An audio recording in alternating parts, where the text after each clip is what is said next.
You have forgotten more moments than you will ever remember. Yet the strange part is this: the moments you forgot may not have disappeared. They may be the ones still shaping you, looping silently beneath your awareness, tugging at your choices, your reactions, your fears. There is a theory that consciousness does not simply move forward, but becomes entangled in the fragments it loses. When you forget something, truly forget it, your mind does not erase it. Instead, it traps a part of you inside that moment, like a reflection caught in a mirror you no longer remember looking into. And while your life continues, another version of you remains frozen, repeating what you forgot, influencing what you notice, what you avoid, and what you silently return to. This script explores the unsettling possibility that you are still living inside the moments your memory abandoned. You move through your day assuming time is linear, assuming that every step forward erases what came before it. Yet underneath the surface of your awareness, there are patterns you followed for years without ever questioning why. The way your stomach tightens when you hear a certain tone of voice, the way you hesitate before opening a message, the way some places feel strangely familiar, even though you've never been there in your adult memory. These are not coincidences. They are loops, small, repeating imprints left behind by moments you once lived but can no longer recall. A memory loop does not ask for your permission. It does not announce itself. It hides in the background, tucked inside instinct, disguised as intuition. You believe you're making decisions based on reason, but often you are simply following a path carved by something you forgot long ago. A moment so quiet, so ordinary, that your mind didn't think it was worth storing, but your body remembered, your nervous system remembered, and it began replaying the moment whenever reality aligned with the same shape, the same emotional contour. Scientists studying memory refer to this phenomenon as implicit recall, a form of remembering without remembering. A forgotten fragment continues to guide you as if you were still inside it, repeating its influence like a whisper trapped inside the walls of your mind. Imagine a song you used to hear as a child. You've forgotten every lyric, every note, yet suddenly, decades later, a melody slips into your thoughts when you're washing dishes or sitting alone in a room. It comes from nowhere, but it feels familiar. Memory loops are similar, except they don't arrive as songs. They arrive as behaviors, fears, habits, impulses, unfinished longings.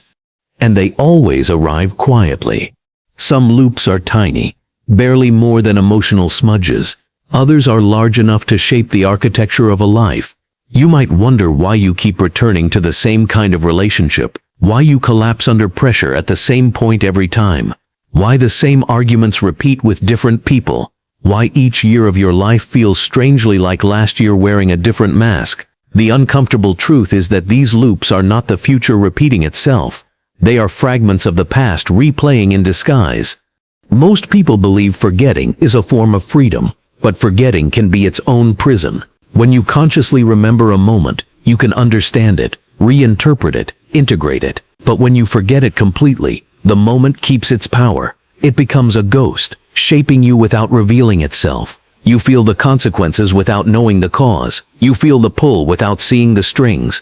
And so you move through life, not as an entirely free being, but as someone partially shaped by the unseen gravitational pull of your own missing moments. Consider the way a smell can jolt you, not with a memory, but with a feeling, a strange unease, a sudden warmth, a pressure behind your eyes that you can't explain. This is the loop activating. It is not the memory returning, it is the residue reacting. The moment itself is gone, but the emotional signature remains, like the afterimage of a long extinguished flame. This loop has been with you your whole life, repeating quietly. You never noticed it, because it blended into the rhythm of who you think you are. But identity is often a mosaic of forgotten pieces, stitched together by the mind to create the illusion of a continuous self. You believe you are consistent because you cannot remember the fractures. You believe you are whole because you cannot recall what broke. And so the loop continues. You move through your day thinking every reaction originates in the present moment.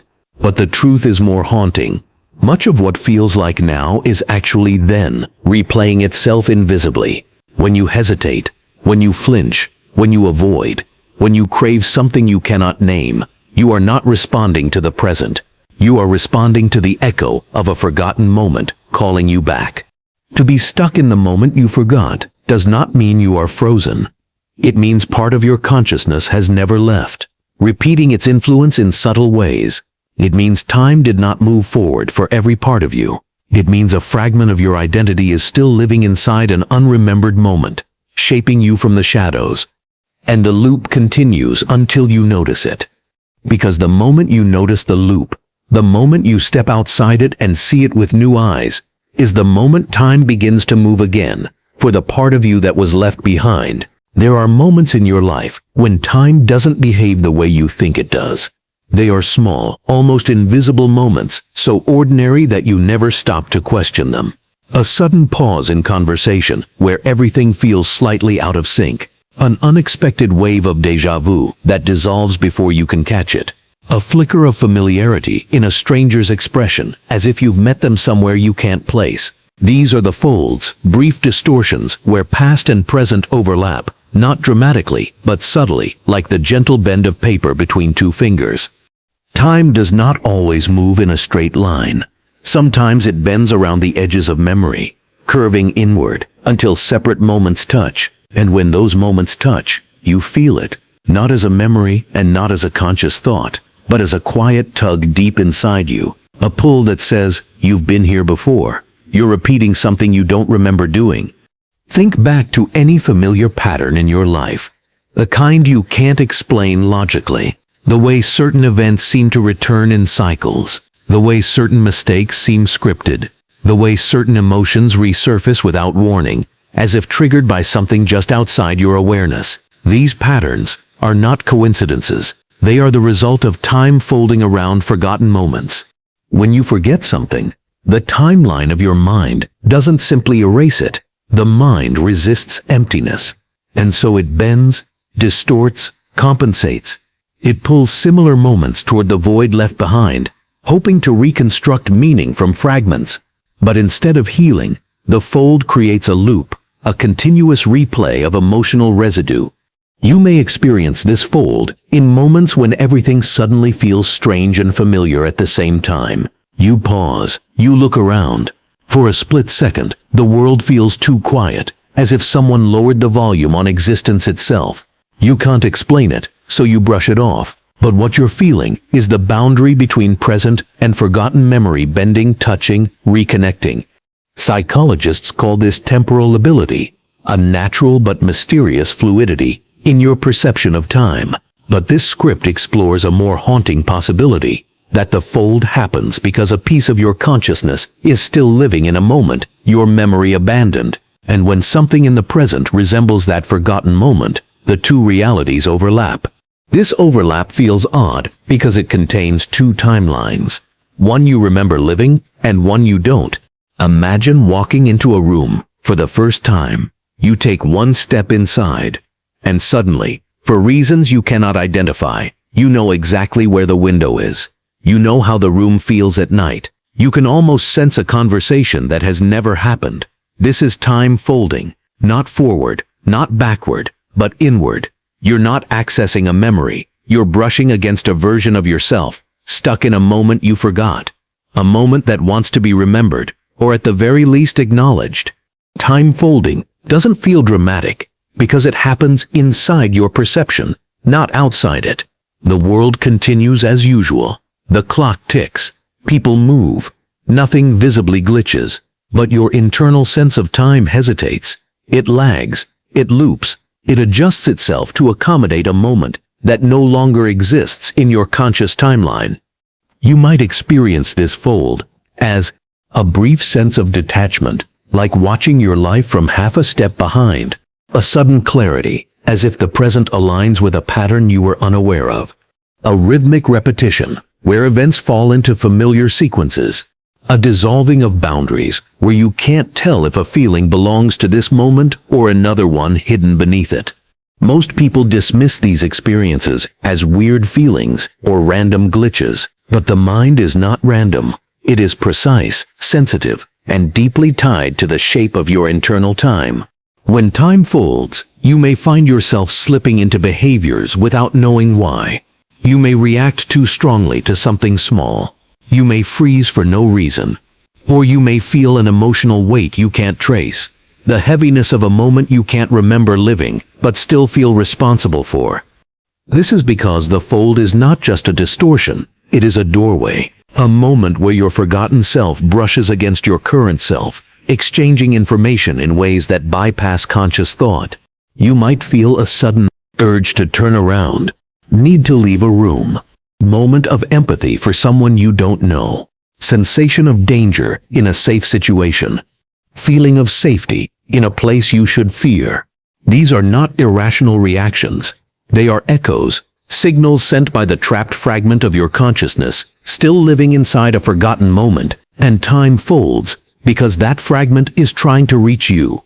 Perhaps the most unsettling part is that time doesn't fold because something external is happening. It folds because something internal is unresolved. When the mind cannot integrate a moment because it was too subtle, too confusing, too quickly dismissed, it stores it elsewhere, hidden, unlabeled, untouched. And as you move through life, reality bends whenever you approach the emotional shape of that missing moment. What feels like intuition may be memory. What feels like fate may be repetition. What feels like confusion may be time folding around a wound you don't remember receiving. And yet, these folds are not enemies. They are invitations. Each fold is a quiet signal saying, there is a moment you left behind. There is a part of you still waiting to catch up. Time folds not to imprison you, but to show you where you are stuck, to show you where your forgotten self still lives, to show you the moment where everything froze, even if your life kept moving. And when you begin to notice these folds, noticing, not resisting, your timeline begins to straighten. You begin to reclaim the lost shapes of yourself. You begin to integrate what was left behind. Because time only folds in the dark. And the moment you bring awareness to it, the fold begins to open. There are thoughts you believe you created, emotions you believe you discovered, and reactions you believe belong to you. But some of them, perhaps more than you realize, are not yours at all. They are echoes, quiet replicas of moments you lived once and forgot, still vibrating beneath the surface of your awareness. You move through your life feeling these echoes as instinct, as intuition, as a strange heaviness, or a sudden pull. But their origins lie in places your conscious mind can no longer reach. An echo is not a memory. It is what remains after a memory dissolves. It is the emotional residue left behind, stripped of context, but not of impact. And because it lacks clarity, the echo becomes the most convincing illusion. It feels like now, even though it belongs to a moment your mind abandoned long ago. Think of a room you once laughed in, a place where something went wrong, a hallway where you waited in fear, or a quiet afternoon where someone said something that changed you. You may not recall the details. You may have forgotten the face, the sound, the moment itself, but the echo remains, not as a picture, but as a sensation, a subtle tightening of the breath, a sudden warmth, a shift in posture you can't explain. You feel it again and again, and you believe you are reacting to the present, but you are reacting to an echo. These echoes hide behind the edges of your awareness, because the mind protects you from overload.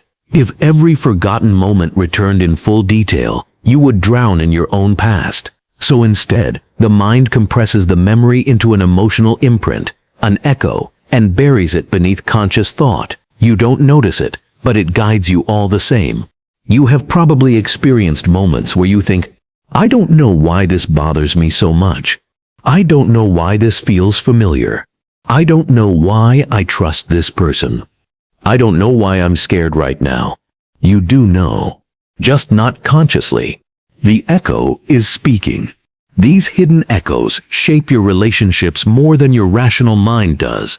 You may walk toward people who resemble the emotional resonance of someone you have forgotten. You may walk away from people who trigger the echo of a moment that left a mark you never understood. You may label these pulls as vibes or energy, but the truth is simpler and more haunting. Your forgotten moments are choosing your present connections. Even your preferences may not be entirely your own. The music you find soothing, the colors you gravitate toward, the cities that feel like home. Many of these choices were shaped by echoes. You are drawn to what aligns with the emotional architecture of your forgotten experiences. You feel comfort, not because the present is safe, but because the present resembles a forgotten moment where you once felt safe. You feel discomfort, not because danger is present, but because something resembles a moment that once frightened you. This is why some situations feel eerily familiar, even though you've never experienced them. The familiarity does not come from the situation, it comes from the echo. The echo recognizes patterns your conscious mind cannot see. It whispers warnings or invitations long before you know why. Imagine walking down a street at night. The air is calm. The world is quiet. Everything appears safe. But suddenly, something inside you shifts. Your stride shortens. Your chest tightens. You feel watched, even though no one is there. You tell yourself you're imagining things. But perhaps you're not. Perhaps something in the environment, an angle of shadow, a temperature change, a distant sound, matches the forgotten shape of a moment when you once felt unsafe. You have forgotten the memory, but the echo hasn't. Or imagine the opposite. You meet someone new and feel instantly comfortable. You cannot explain it, but something about them feels like home. The warmth doesn't come from the present. It comes from an echo of a moment you have no conscious access to. A moment long gone, but still living quietly inside you. Echoes hide behind awareness, because the mind believes you no longer need the full memory. But the echo remains, because the emotional lesson was never complete. Something unresolved, unprocessed, or unspoken still lingers, and until it is acknowledged, the echo will keep whispering, influencing your choices without your permission. The forgotten moment is not done with you. Even your dreams are shaped by these hidden echoes. You may dream of places you've never visited, argue with people you've never met, or fear events that never occurred in your conscious life. The dream is the echo's attempt to express itself. Without the memory attached, the mind improvises imagery, symbols, metaphors, trying to give form to something you once felt deeply but cannot recall. There is a strange truth about echoes. The quieter they are, the stronger their influence becomes. You cannot confront something you cannot see. You cannot question something you do not know exists. And so the echo grows in the dark, repeating its emotional pattern until it becomes part of your identity. But awareness changes everything. When you begin noticing these subtle reactions, these strange pulls, these emotional shifts, these quiet sensations, you create a doorway. You turn toward the echo, instead of letting it operate behind you. And in that moment, the forgotten memory does not need to return. The echo itself becomes the teacher. You begin to understand. This feeling is older than this moment. This reaction belongs to a time I no longer remember. This is not intuition. This is residue. And once you see the echo, it no longer hides. It becomes a bridge between your forgotten self and your present self. A connection across timelines, allowing the part of you trapped in the moment you forgot to finally move again. There are moments in your life when your body reacts before your mind understands why. You step toward a doorway and suddenly hesitate. You reach for your phone and feel a strange heaviness in your chest. You hear someone laugh across a room and an inexplicable unease ripples through you. Nothing in the present explains these reactions. Nothing visible, nothing logical, nothing rational. And yet your entire being shifts, as if responding to something already there, something you cannot see. These are the shadows that arrive before you do. A shadow, in this sense, is not darkness. It is not fear. It is not a negative presence. It is a pre-response. A moment where your subconscious recognizes a pattern, long before your awareness catches up. A shadow forms when a forgotten memory returns not as a thought, but as a prediction. Your mind senses something familiar, something emotionally significant, and it prepares you before you even understand what you're preparing for. You've felt these shadows before. When you walk into a place and instantly know whether you want to stay. When a stranger's posture triggers a feeling you can't name. When a single word, not its meaning, just its sound, creates tension in your spine. These moments don't come from nowhere. They come from elsewhere, from a moment you once lived and then forgot, still echoing through your nervous system. Your subconscious mind is a remarkable archivist.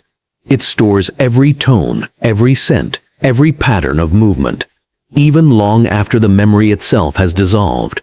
That's why shadows appear before you consciously recognize anything. Your body remembers the emotional outline of a forgotten moment and responds automatically, as if trying to protect you from a danger you don't consciously recall or guide you towards something your mind once loved but can't explain anymore.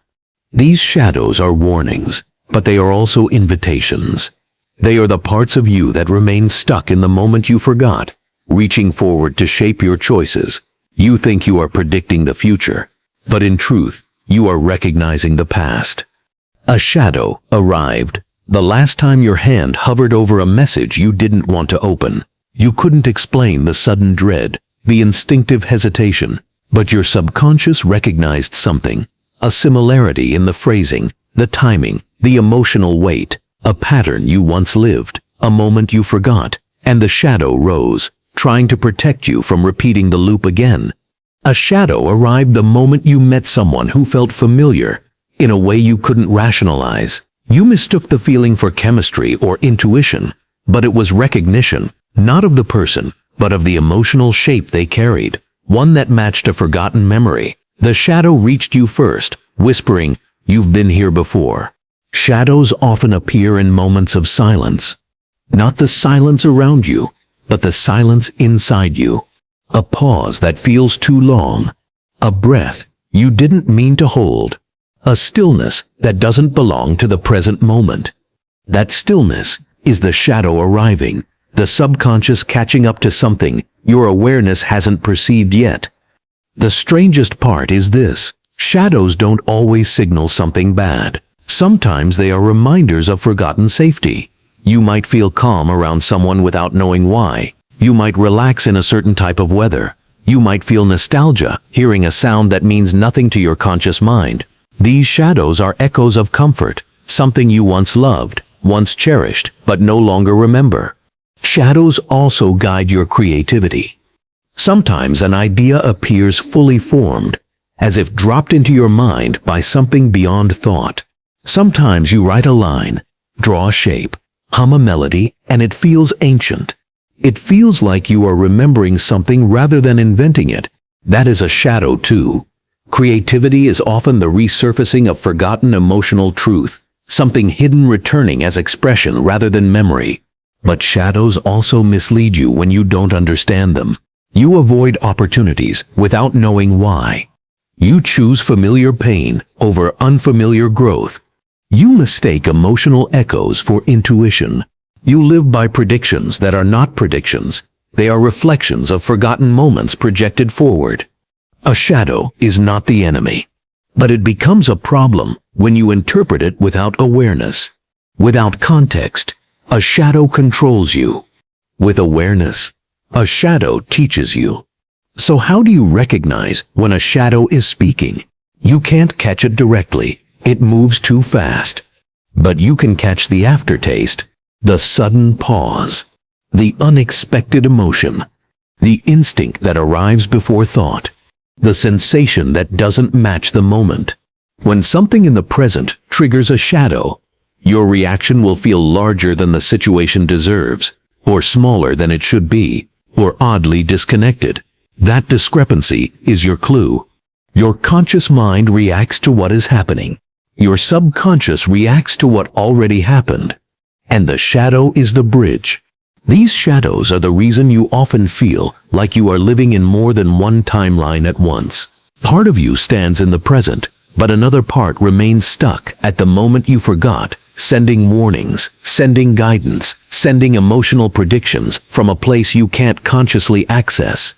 But when you start noticing them, noticing, not resisting, you begin integrating both timelines. You begin to close the distance between your forgotten self and your present self. The shadow no longer needs to arrive before you do, because you finally meet it where it stands.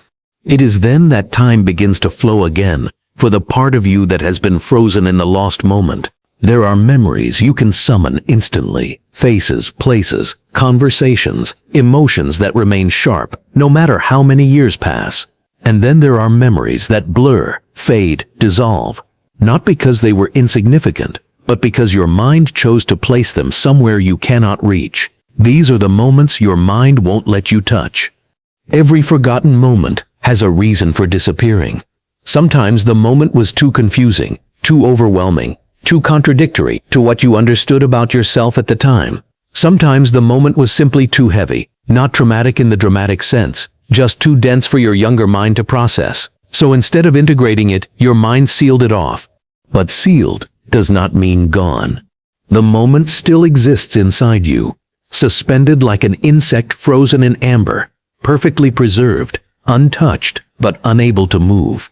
While your life continues forward, some part of you remains locked inside that unmoving moment. And because the moment cannot move, neither can the version of you trapped within it. You might feel this stuckness without knowing its origin. A strange sadness you can't explain. A cycle you can't break. A hesitation you feel every time something new arrives. That is the untouchable moment trying to reach you. Not every memory needs to return. Some can remain hidden without harming you. But some memories refuse to stay buried because they contain unfinished emotional logic. They hold an explanation, a turning point, a missing link in who you've become. And until the emotion is acknowledged, even without recalling the memory, the moment continues to echo through your present life. This is why you sometimes feel emotions that don't belong to the situation you're in. A wave of guilt when nothing is wrong. An anger that appears out of nowhere. A sudden tenderness that feels larger than the moment deserves. These emotions are not responses, they are releases. The moment you forgot is trying to breathe through you. There is a subtle pattern hidden in these untouchable moments. They often involve transitions, times when life was changing too fast for your mind to keep pace. A goodbye you didn't fully process. A shift in identity you weren't ready for. A realization you didn't want to accept. A loss so quiet that no one, including you, recognized it as a loss. The mind stores these moments differently, not in the chronological timeline, but in the emotional archive. They sit beneath the surface like sealed rooms in an old house, dark, untouched, but still part of the structure. And every once in a while, a draft of emotional memory escapes through the cracks, reaching your present self with no accompanying image or explanation. You notice it when you find yourself reacting to something softly. A quiet song that makes you unexpectedly nostalgic. A childhood scent that makes your chest tighten. A small kindness that brings tears you didn't know you were carrying. These are the vents, tiny openings where emotion escapes from the sealed moment. Sometimes the mind hides a moment because it contradicts your self-story. Humans are narrative creatures. We build identities not out of truth, but coherence. And if a moment doesn't fit the story you believe about yourself, the mind quietly removes it, not maliciously, protectively. It hides whatever would disrupt your inner continuity. For example, you may have believed you were strong during a particular stage of life, but perhaps you weren't. Perhaps there was a moment you broke, even if briefly, and because this contradicted the identity you needed at that time, the mind locked the moment away, not to erase the pain, but to preserve the story that kept you stable. Likewise, maybe you believed someone cared for you, but there was a moment, small, sharp, painful, when their actions proved otherwise. A moment too painful to reconcile. So the mind hid it, not to fool you, but to protect you from the collapse of a belief you weren't ready to release. These untouchable moments shape the decisions you make, the risks you avoid, the people you trust, the patterns you repeat.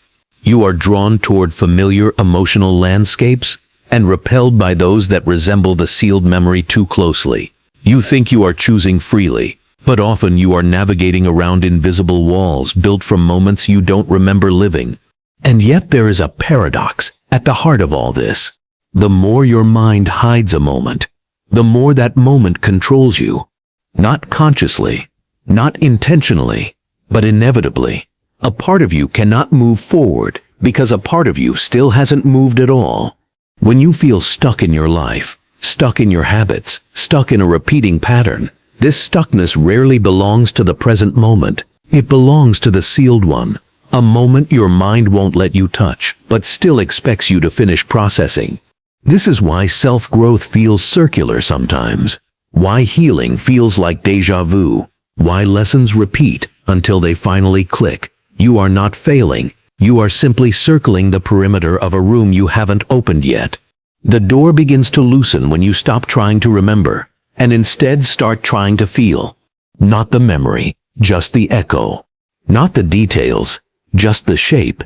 Not the moment, just the emotion. Awareness does not reopen the moment fully. It simply allows the trapped version of you to take a step forward. And that is enough, because the moment you acknowledge what you cannot touch is the moment it finally begins to soften. It stops being an unseen force shaping your present, and becomes instead a quiet truth you can finally hold, even without remembering.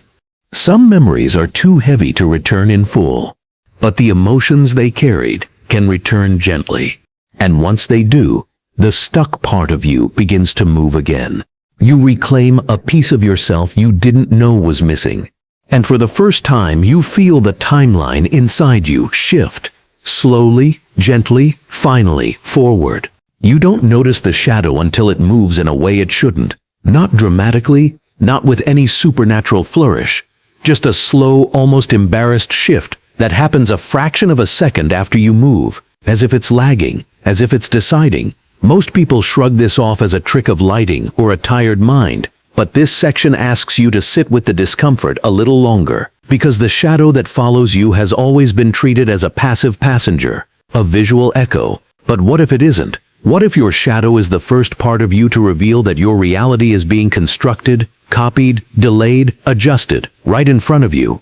A shadow speaks without sound, because its language is timing, synchronization, precision. When the timing breaks, something else breaks with it. You take one step forward, the shadow hesitates. You set your hand on a surface, the shadow touches it a heartbeat later. You blink, and for a moment, the shape on the wall behind you seems to blink first. These are the kinds of moments people categorize as weird but explainable, yet they sit at the edges of consciousness like unopened letters. Something wants to communicate. Something is glitching at the border where light meets the copy of you. This is where psychology steps in. Not to comfort you with an explanation, but to deepen the unease. Studies on perceptual lag reveal that the brain smooths reality into a continuous stream. Even when the data isn't perfectly aligned, your brain corrects errors before you see them. It hides the seams, it erases the stutters, but shadows, being nothing more than the absence of light, aren't part of that correction. They're external, raw. They reveal what the brain is trying to stitch together behind the scenes.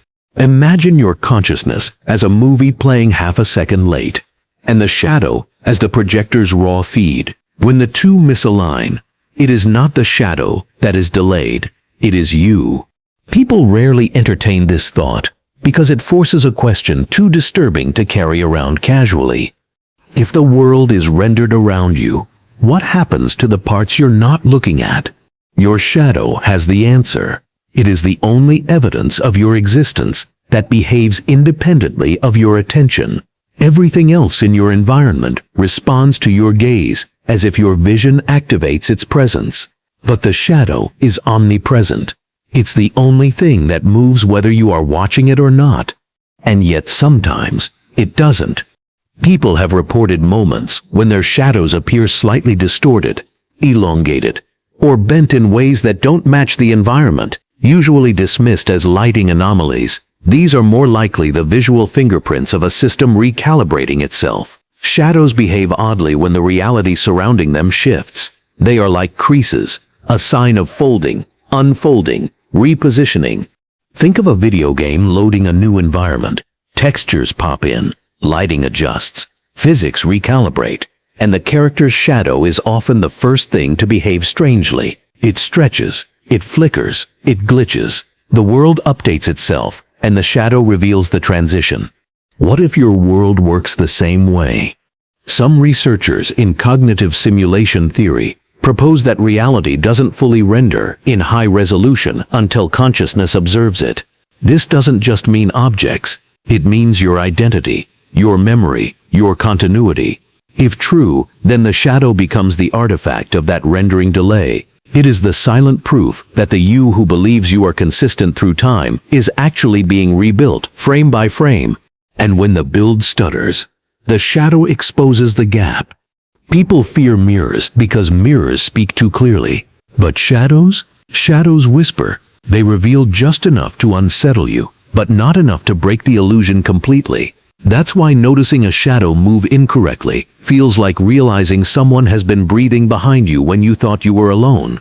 It's not loud, it's not dramatic, but it changes your understanding of the room instantly. Some cultures believed shadows were proof of the soul. Others believed they were the soul's prison. But a more modern interpretation, if you dare take it seriously, is that your shadow isn't a soul at all. It's a recording, a tracking marker, a reference point used by whatever is constructing your version of reality to keep you aligned with the world it renders for you. When the marker slips, the world slips with it. There is an experiment where participants watch shadows that appear to move slightly out of sync with the objects they belong to. Even when told it is a trick, the brain reacts with a spike of confusion. The internal sense of self-location wavers. Reality feels thinner. People report feeling unnerved, detached, or as if something was watching me. Not because the shadow is scary, but because the delay reveals a truth the brain cannot handle. Your sense of being a continuous self is more fragile than you think. The shadow that speaks without sound is not trying to frighten you. It is trying to warn you, to show you the border between what is rendered and what is assumed. It's the only part of you that cannot lie. It has no narrative, no memory, no identity. It only has accuracy, and when that accuracy fails, it exposes the artificial seams in the world around you. So the next time your shadow twitches late, stretches wrong, or looks like it's deciding something before you do, don't look away. The world reveals itself in the moments you're supposed to ignore. The shadow has been speaking this whole time. You've just never listened. You don't notice it at first, because nothing dramatic happens. Nothing levitates, no furniture slides across the floor, no doors slam shut with supernatural theatrics. Instead, the rearrangement happens quietly, softly, like a polite intruder adjusting their position to avoid being seen. You blink, and a chair that should be at a slight angle is suddenly straightened. You blink again, and an object that felt closer in your memory now sits a few inches farther from where your peripheral mind expected it to be. These shifts are subtle enough that you tell yourself the memory is wrong, not the room, because most people would rather distrust themselves than distrust the world. But this section asks you to turn that assumption around.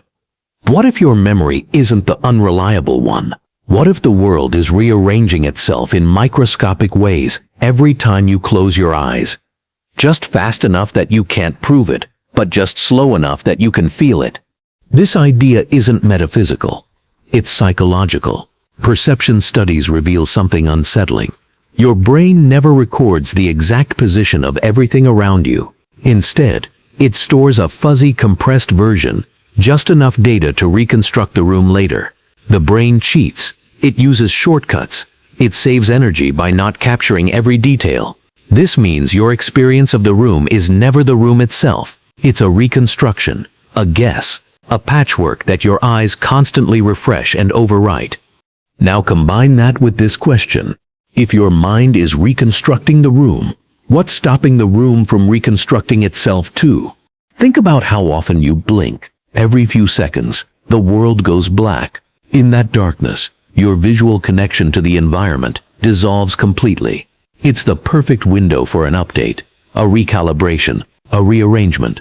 You reopen your eyes and rely entirely on your brain to tell you that everything is where you left it, even if a few centimeters or angles have changed. This is not a ghost story. This is a rendering problem.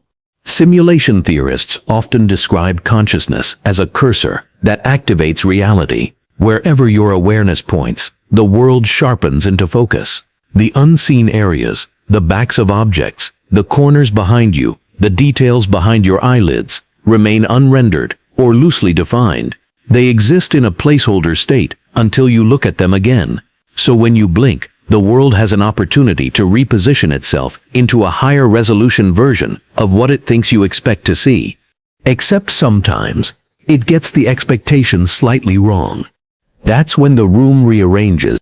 A book that you remember being face up is now face down.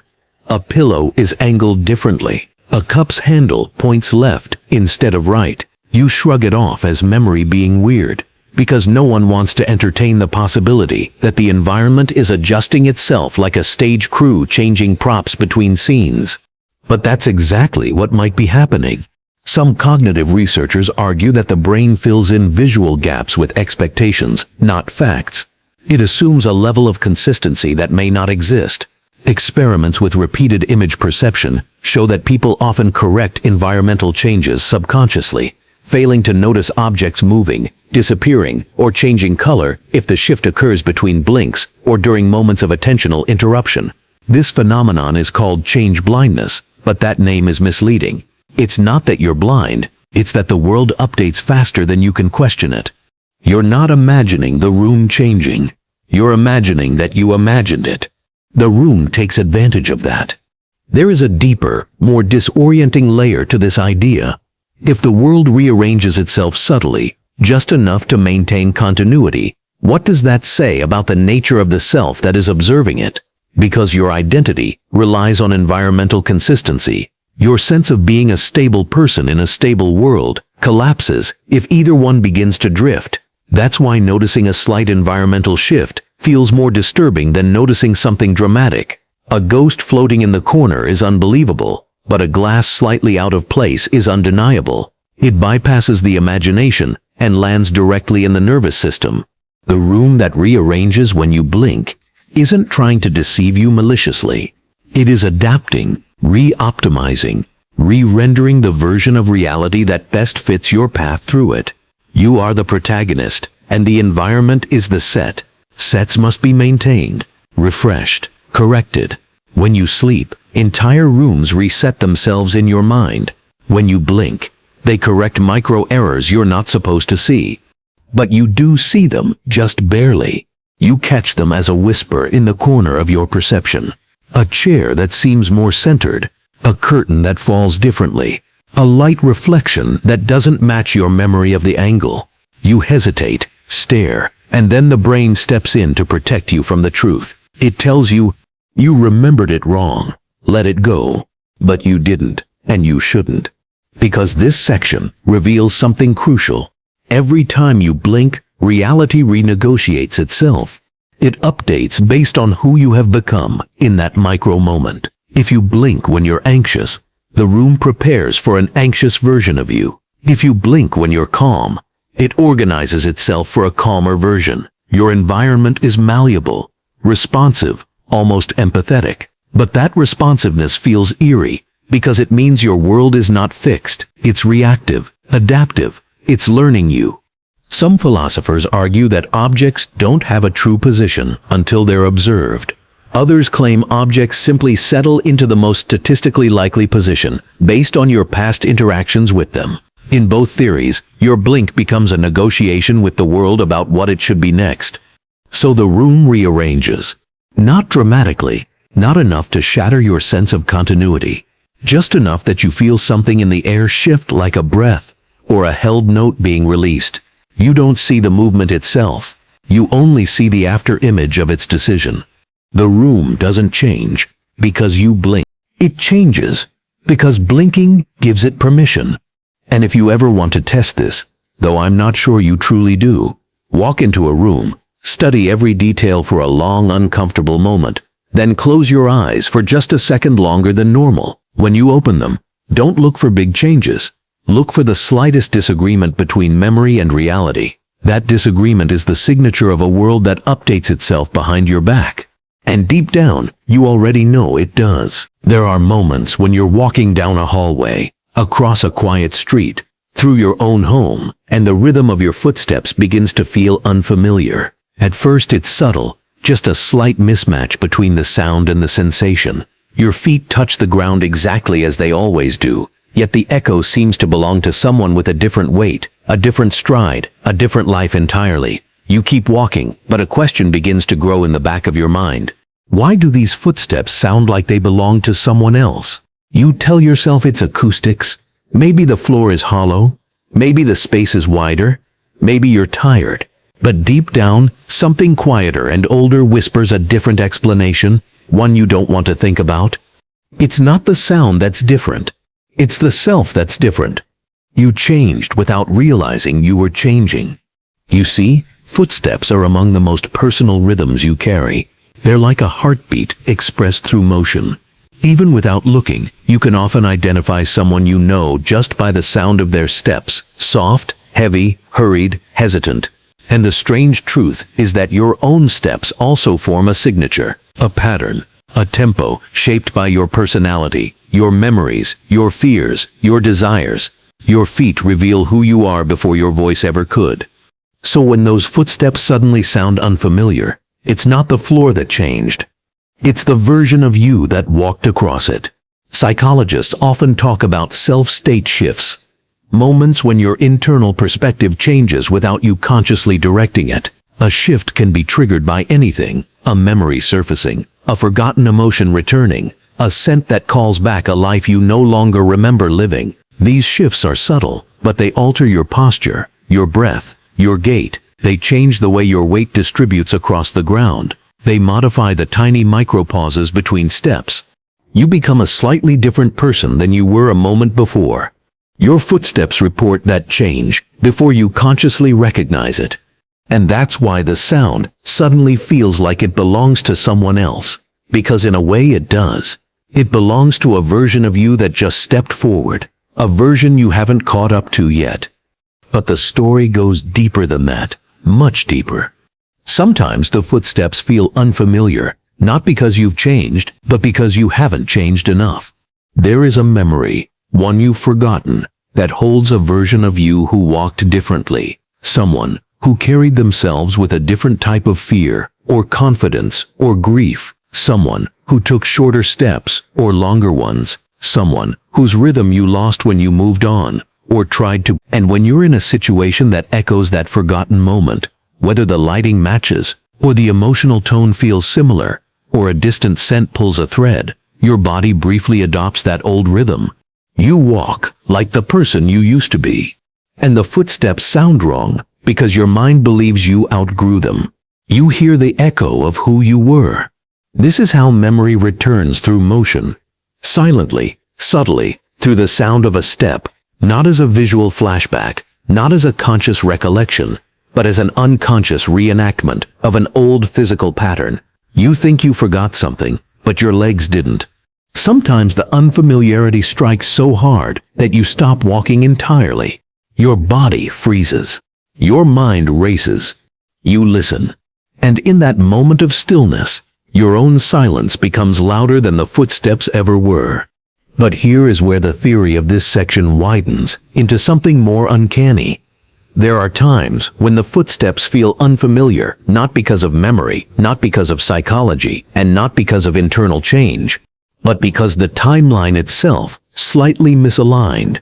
In your day-to-day life, you assume that your consciousness moves smoothly forward, moment to moment, second by second. But cognitive research suggests something strange. Consciousness updates in frames, not a continuous stream. It's not a flowing river, it's a flipbook. Your awareness jumps from snapshot to snapshot, filling in the illusion of continuity. Most of the time the jumps are microscopic, so small you never notice them. But sometimes, one frame skips. Just a microsecond, just enough for the you that continues the next step to be slightly misaligned with the you that started the previous one. The frame jump is tiny, but your body picks up the discrepancy. The step you hear belongs to the version of you from the previous frame, not the one you inhabit now. The echo becomes a ghost of yourself. Not a haunting, but a lag. You aren't being followed by someone else. You're being followed by a version of you that existed one frame ago. A shadow self that's slightly out of sync, audible but not visible, present but unreachable. And if your footsteps ever feel like they're milliseconds ahead or behind you, this may be why. This theory becomes even more unsettling when you consider this. If you are stuck in the moment you forgot, your footsteps may belong to the version of you that never moved forward. A version frozen in that moment. A version looping in that memory. A version trying to catch up to you. When your footsteps sound unfamiliar, it may be the echo of the trapped version's rhythm breaking through. A reminder that not all of you escaped that moment. Not all of you continued walking. Some part stayed behind, pacing the same emotional corridor, wearing down the same metaphysical floor, until the rhythm becomes distinct enough to bleed into your present. You think you're hearing someone else. You're hearing the part of yourself still stuck. Some people feel this most intensely late at night, when the house is quiet and their footsteps sound louder than usual. Some feel it on stairs, where each step echoes differently. Some feel it outside, walking alone, when the ground seems to respond in a tone they don't recognize. Whenever it happens, the reaction is always the same. You accelerate your pace, or you slow down, or you hold your breath, because you feel watched, or followed, or duplicated. But you're not in danger. You're in dialogue. Your footsteps are a conversation between who you were, who you are, and who you're becoming. A three-way echo bouncing across the surfaces of your life. And when the rhythm feels unfamiliar, that's when the conversation is at its most honest. Because footsteps cannot lie. They reveal the versions of you that memory hides, awareness ignores, and time tries to smooth over. They reveal whether you're rushing, resisting, remembering, or forgetting. They reveal whether your consciousness is aligned, misaligned, or negotiating. And the next time it happens, when your footsteps suddenly feel wrong, don't rush past it. Don't dismiss it as nothing. Listen, because those unfamiliar steps might be telling you exactly where you left yourself behind, and what part of you is finally finding its way back. Windows are supposed to be mirrors of reality, or at least they are supposed to reflect what is outside, while giving you a faint echo of what is inside. You press your hand against the glass. You look up. You expect a reflection of yourself. The curve of your jaw, the line of your shoulders, the eyes that belong to you alone. And yet, sometimes, the reflection is wrong. Not dramatically, not monstrously, but subtly. The reflection hesitates, blinks a fraction later than you do, or tilts its head in a way that does not match your movement. The window is no longer a mirror. It has become a message. The first instinct is disbelief. You convince yourself it's the angle of the light, the distortion of the glass, or the fatigue in your eyes. But something in your chest tightens. Something ancient recognizes the anomaly, because reflections are supposed to obey your consciousness. They are proof that you exist in the moment you occupy. And when that obedience falters, the mind senses an incongruity, too subtle to name, but too loud to ignore. There is a term in cognitive psychology called temporal binding. It refers to the way your mind aligns perception and action in time, smoothing over micro delays so that the world feels continuous. Your reflection is bound to your movements. But when the reflection fails to bind correctly, when the image moves slightly out of sync, the illusion of continuity wavers. The world appears almost familiar, yet uncanny, and in that gap, something profound is revealed. Your reflection is not yours alone. It is the product of both the present moment and a moment you forgot. Think about all the windows you've looked through in your life. The glass in a childhood bedroom, the car window during a rainy drive, the smudged cafe pane you pressed your forehead against when nothing else was available. Every one of these moments contains a hidden version of you, a version that reacted, feared, longed, or froze. You may have forgotten the exact details, the names, the words, the events, but the reflection remembers in another way. It keeps the echo alive in shape, angle, posture, and blink. And sometimes, just sometimes, that echo surfaces, moving independently of your conscious self. This explains why the reflection can feel like a stranger. It belongs to the part of you that was present in the moment you forgot. Not fully you, yet unmistakably yours. Not a ghost, not a hallucination, but a physical manifestation of memory's hold on perception. Windows teach you a disturbing truth. The present is not entirely under your control. Even as you move forward, Pieces of the past continue to occupy your space, silently shifting in tandem with you, or occasionally ahead of you, waiting for recognition. They are the unfinished threads of experience. The reflections are the thread's visible ends, waving just enough for you to notice. Some reflections are gentle. A tilt of the head that mirrors a feeling you've been repressing. A softened gaze that hints at longing. Others are unsettling. A half smile you don't remember practicing. Eyes wider than you recall. Posture misaligned. The moment you forgot is using the reflection as a bridge to the present. It doesn't speak, but it communicates. You just have to look long enough to hear. Psychologists call this implicit memory, but the phenomenon goes deeper than labeling. Your mind is not merely storing the shape of the experience. It is storing the emotional physics of the event. The tension in your shoulders, the weight in your chest, the angle of your head when you weren't ready to see, the way your body adjusted to unknown stress, all of it remains encoded. The reflection carries that data, and when you perceive the minor misalignment, you are feeling what your conscious mind has long denied. The uncanny truth is that the window does not reflect what you are now. It reflects what you were, frozen in fragments, projecting onto the space you occupy. Every blink, every moment you forget to pay attention, the reflection adapts, reconstructing your image in real time, from fragments of the past, assembling a version of you that you can recognize only partially. It is a subtle form of guidance, or a warning, or simply a reminder. You are not fully in the present. You are always straddling two moments, the one you inhabit and the one you abandoned. And until you acknowledge that the reflection belongs both to you and to a lost version of yourself, the window will never reflect the truth of your being. This is why staring into the glass can feel hypnotic. You begin to sense the slight delays, the fraction of a second shifts, the almost imperceptible changes that betray the presence of something hidden. You start to notice that you are not just looking at yourself. You are seeing the intersection of time, memory, and perception. The glass becomes more than a barrier. It becomes a witness to the parts of you that never moved forward. And here lies the paradox.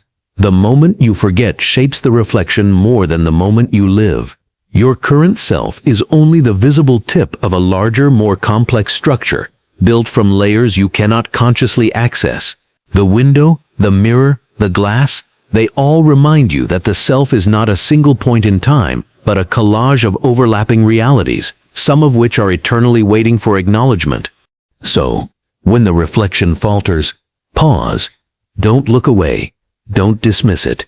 Study the subtle divergence between your movement and its mimicry. Listen to what it tells you about the hidden layers of your existence. Recognize that it is not trying to deceive you. It is trying to reconnect you to the pieces of yourself that are stuck, waiting, silent, yet insistent. And in doing so, you start to reclaim parts of the moment you forgot. Learning that the self is not merely who you are now, it is also the sum of who you once were, and the shadows that have followed you all along. Everything you touch leaves a mark, whether it's visible or invisible, physical or emotional. Your hand brushes against a railing, a cup, a doorknob, a desk, and even if the surface shows no scratch, no stain, no indentation, it is never the same afterward. Some subtle energy lingers, embedded in the object itself, the pressure of your fingers, the heat of your palm, the rhythm of your movement. For the most part, you ignore this. You assume the object is inert, unfeeling, indifferent to your presence. But what if that assumption is wrong? What if every object remembers far more than your conscious mind allows you to see? Consider the sensation of holding a cup of tea. It warms your palm. You rotate it, tilt it, place it back down. A surface that appears untouched has absorbed the weight, the heat, the vibration, and even the intention behind your movement. It retains a memory, not cognitive, not verbal, but something deeper, an imprint of interaction. Objects are not alive in the human sense, but they are responsive. They record the echoes of contact, and those echoes remain, subtly shaping how you will interact with the object again. That chair you sit in often feels more comfortable than a stranger's chair because it has been molded by your touch over time. That doorknob resists slightly if you grasp it differently than usual because the accumulated traces of previous encounters linger in imperceptible ways. Now extend that principle to the forgotten moments of your life.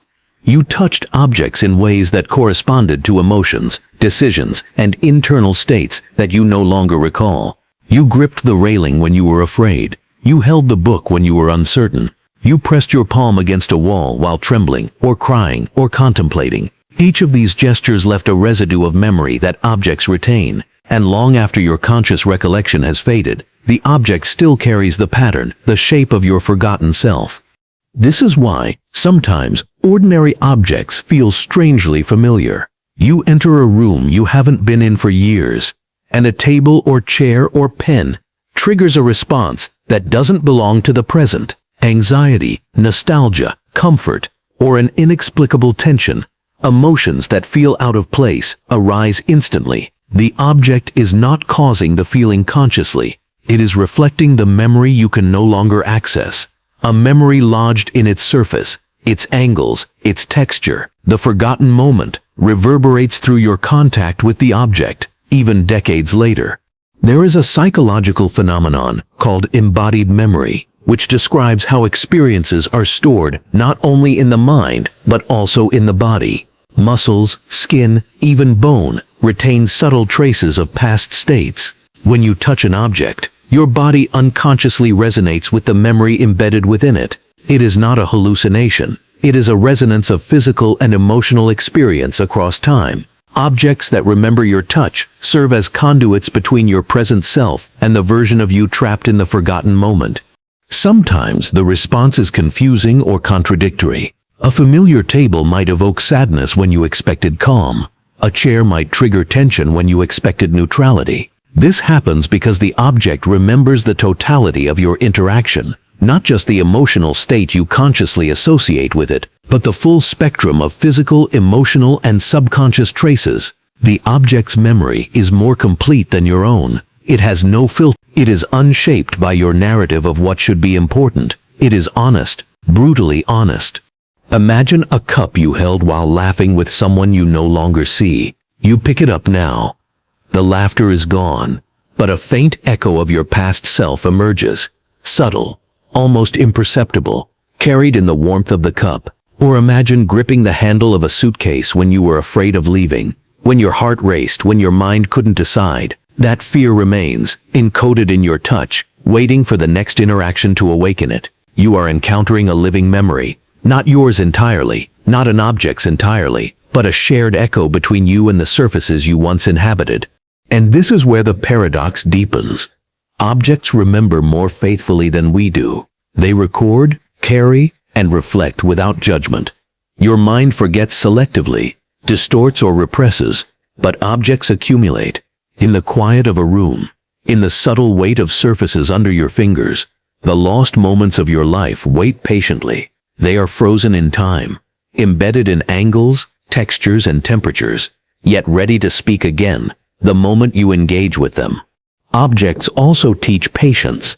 They remind you that memory is not always linear, that life is not a straight path, but a network of connections that extend backward, sideways, and into dimensions you cannot fully perceive. Each touch is a dialogue with the past. Each interaction rekindles the memory you thought was lost. You are never fully present without acknowledging the echoes that exist in the things you touch. Sometimes this awakening is uncomfortable. A forgotten object can trigger a cascade of emotion you are unprepared for. The chair, the pen, the railing, the cup, they speak the language of moments you denied, moments your conscious mind abandoned, but moments your body and the world around you never did. They force you to recognize that you are not only shaped by your memories, but also by the objects that bore witness to them. Your forgotten self lingers not just in your mind, but in the environment you inhabited. And so, objects become more than passive entities. They are custodians of your temporal self. They are anchors, connectors, and sometimes teachers. Every object you touch carries a fragment of your past self, waiting for you to notice, waiting for you to feel the resonance between your present touch and the imprint left by your forgotten moment. When you learn to perceive this subtle communication, the world becomes both a reflection of your present consciousness and a map of your lost self. guiding you toward integration, awareness, and eventually, completion. Objects remember your touch. You cannot escape them, nor would you want to. In their silence, they tell you the truth your mind cannot, and through them, you realize the moments you forgot are never truly gone. They are embedded in every surface, waiting patiently for the rhythm of your hand to awaken their memory once more. Time, as you experience it, is a steady line. 1 second follows the next. Morning follows night. Events unfold. Memories are created. And the present becomes the past, in a rhythm so familiar, you rarely question it. But what if time isn't linear at all? What if instead, it is looping quietly around you, slipping in and out of alignment, so subtle that the loops escape detection? This is not science fiction. It is a perception you can feel, especially when a forgotten moment begins to assert itself in the present. A fraction of a second, a pause in the normal flow, and suddenly events echo themselves as if you have been here before. Loops are small. A car horn sounds twice instead of once. A door opens a beat too late. A conversation repeats a pattern of words you didn't recognize at first, but now anticipate. You might dismiss these as coincidence or fatigue, but the body and mind know differently. Your nervous system recognizes patterns that your conscious mind misses. Something is repeating, a fragment of experience you've lived before yet cannot place. The loop carries an imprint of the forgotten moment, stretching it into your present, almost as if it never fully ended. Consider your perception of cause and effect. You press a button and a light turns on. Simple, linear, predictable. Yet what if the light sometimes flickers just before you press the button, as if the effect has preceded the cause? You blink and it is normal again. You shrug, thinking your eyes betrayed you, yet your subconscious registers the anomaly. You have brushed against a temporal loop, one in which your consciousness is misaligned with the rhythm of reality. Time is folding back on itself, quietly, without warning, and in those folds reside the moments you forgot. Moments are never truly lost. Even when memory suppresses them, the body, the environment, and the very perception of time preserve traces. These loops are one way the universe reminds you. The past and present are not distinct. They exist simultaneously, layered, overlapping, like translucent sheets of glass. When a loop manifests, it is the transparency between layers becoming momentarily visible. You notice it in micro-adjustments, in déjà vu, in feelings of unreality. These are your consciousness and time brushing against each other, revealing that the moment you forgot is still present, not just in memory, but in temporal alignment itself. There are subtle emotional markers to time loops. Anxiety often heightens when the body senses repeated patterns it cannot consciously identify. Joy sometimes blooms unexpectedly when a past comfort is replicated in the loop. And curiosity, it grows, pulling your attention toward a rhythm you cannot fully explain. The loop communicates without words. It nudges, tests, observes. It is neither good nor bad. It simply is. And the moment you forgot is embedded within it, shaping the loop's cadence. Cognitive science calls this temporal misbinding, where events are not processed in strict chronological order, but instead are integrated based on expectation, perception, and memory. Normally this keeps life coherent, but when loops intersect with forgotten moments, the system falters. Your mind senses repetition where there should be novelty. You feel the subtle tug of a timeline that is not entirely yours, and the echo of the past, precisely the moment you cannot recall, presses against your awareness like water seeping into a basement, invisible until the pressure becomes undeniable. These loops are often triggered by sensory cues, a smell, a sound, a touch. The exact combination that once existed in the forgotten moment resurfaces. Your brain aligns current sensory input with the stored memory, and time folds. You live a microsecond twice or 3 times without realizing the repetition. A conversation might echo phrases from a long-forgotten discussion. A hallway might feel narrower or more familiar than it should. The sunlight falls in a pattern that seems rehearsed, and you sense the invisible weight of the past pressing into the present. Loops are also elastic. Some stretch a moment across seconds, minutes, hours. Others compress years into a fraction of a second, delivering memory, emotion and awareness simultaneously. They carry intention, residual tension, unresolved questions. The body remembers before the mind can catch up. A hand reaches, a heart beats, a breath is taken, all slightly ahead or behind, signaling that the moment you forgot has returned to participate in the present. The paradox lies here. Time loops are neither punishment nor reward. They do not seek to trap you or teach you lessons. They exist because moments cannot truly vanish. They are self-contained units, resilient, persistent, sometimes dormant, sometimes surfacing, waiting for recognition. And when consciousness interacts with a loop, a piece of the forgotten moment is reintegrated, not as memory, but as lived experience, a subtle realignment of who you are, moment by moment, thread by thread. This explains déjà vu, fleeting unplaceable emotions, and the peculiar familiarity of some experiences. You are not hallucinating. You are intersecting with layers of time that are stitched together by moments you cannot consciously access. The loops exist quietly, threading your life with invisible cords, and until the moments they contain are acknowledged, time remains slightly fractured, occasionally betraying its hidden architecture through repetition, subtle misalignments, and echoes of forgotten experiences. To sense these loops is to acknowledge that reality is not strictly linear. To perceive them fully is to glimpse the hidden dimension where your forgotten moment lingers, quietly shaping perception, behavior, and emotion.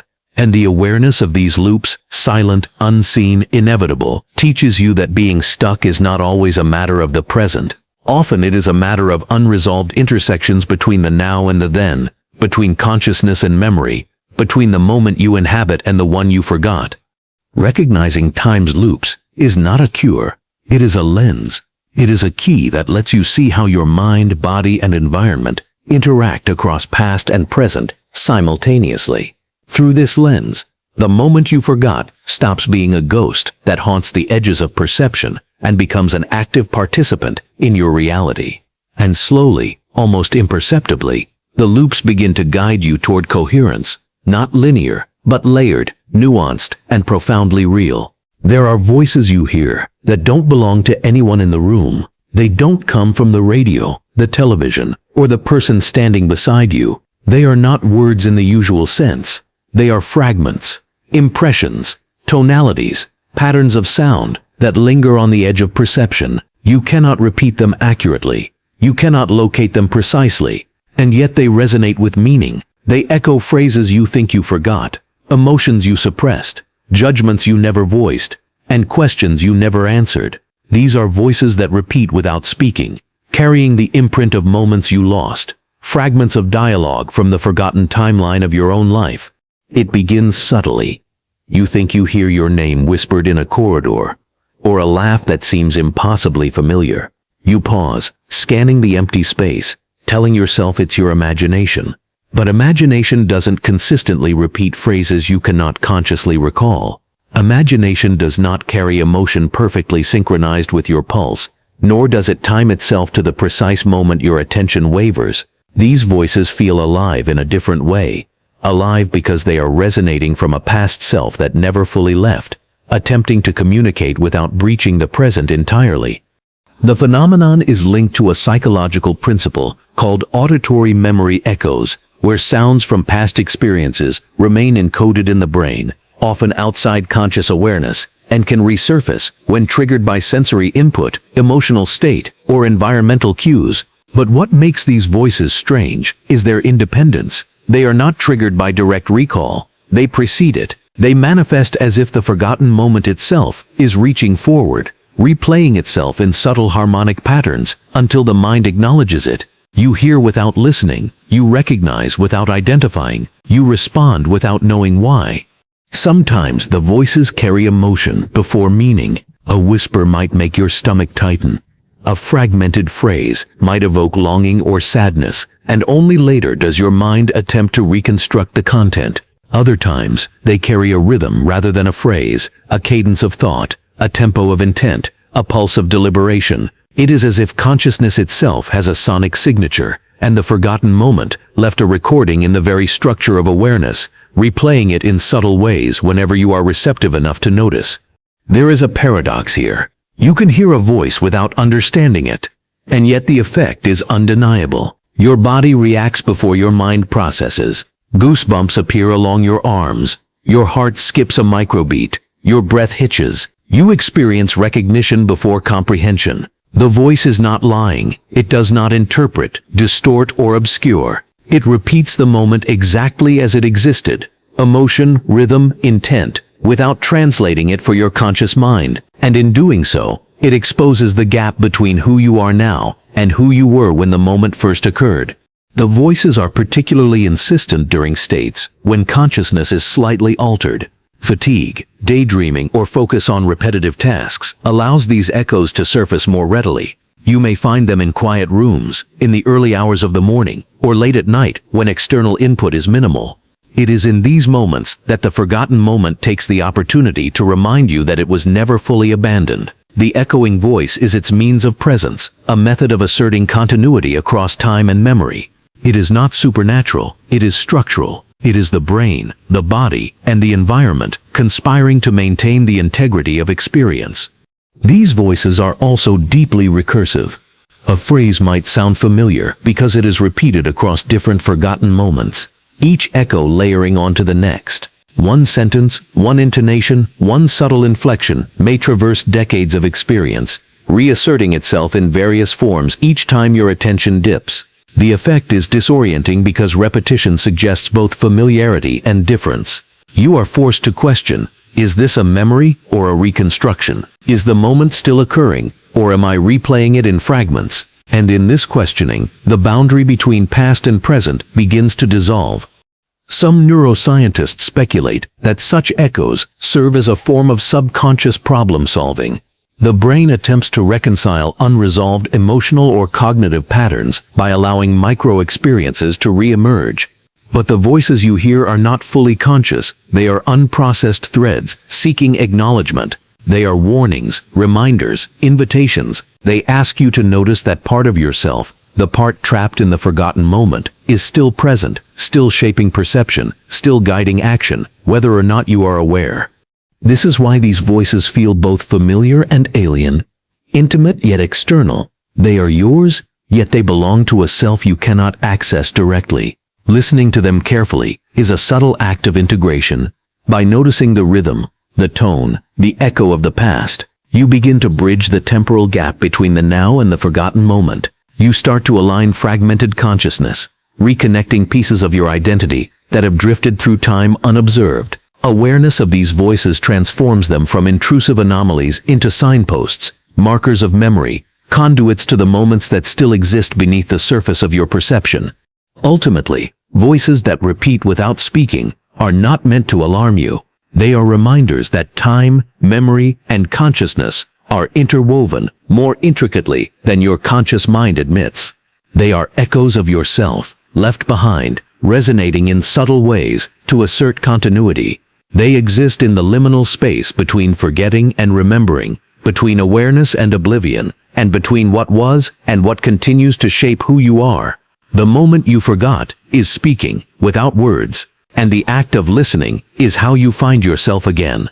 Shadows are meant to follow, to imitate, to mirror the form that casts them. When you walk, they stretch behind you. When you raise your hand, they rise in tandem. They are loyal, obedient companions to the movements of your body. And yet, sometimes, shadows do not behave as expected. They hesitate, linger, or move in a way that seems slightly out of sync with your actions.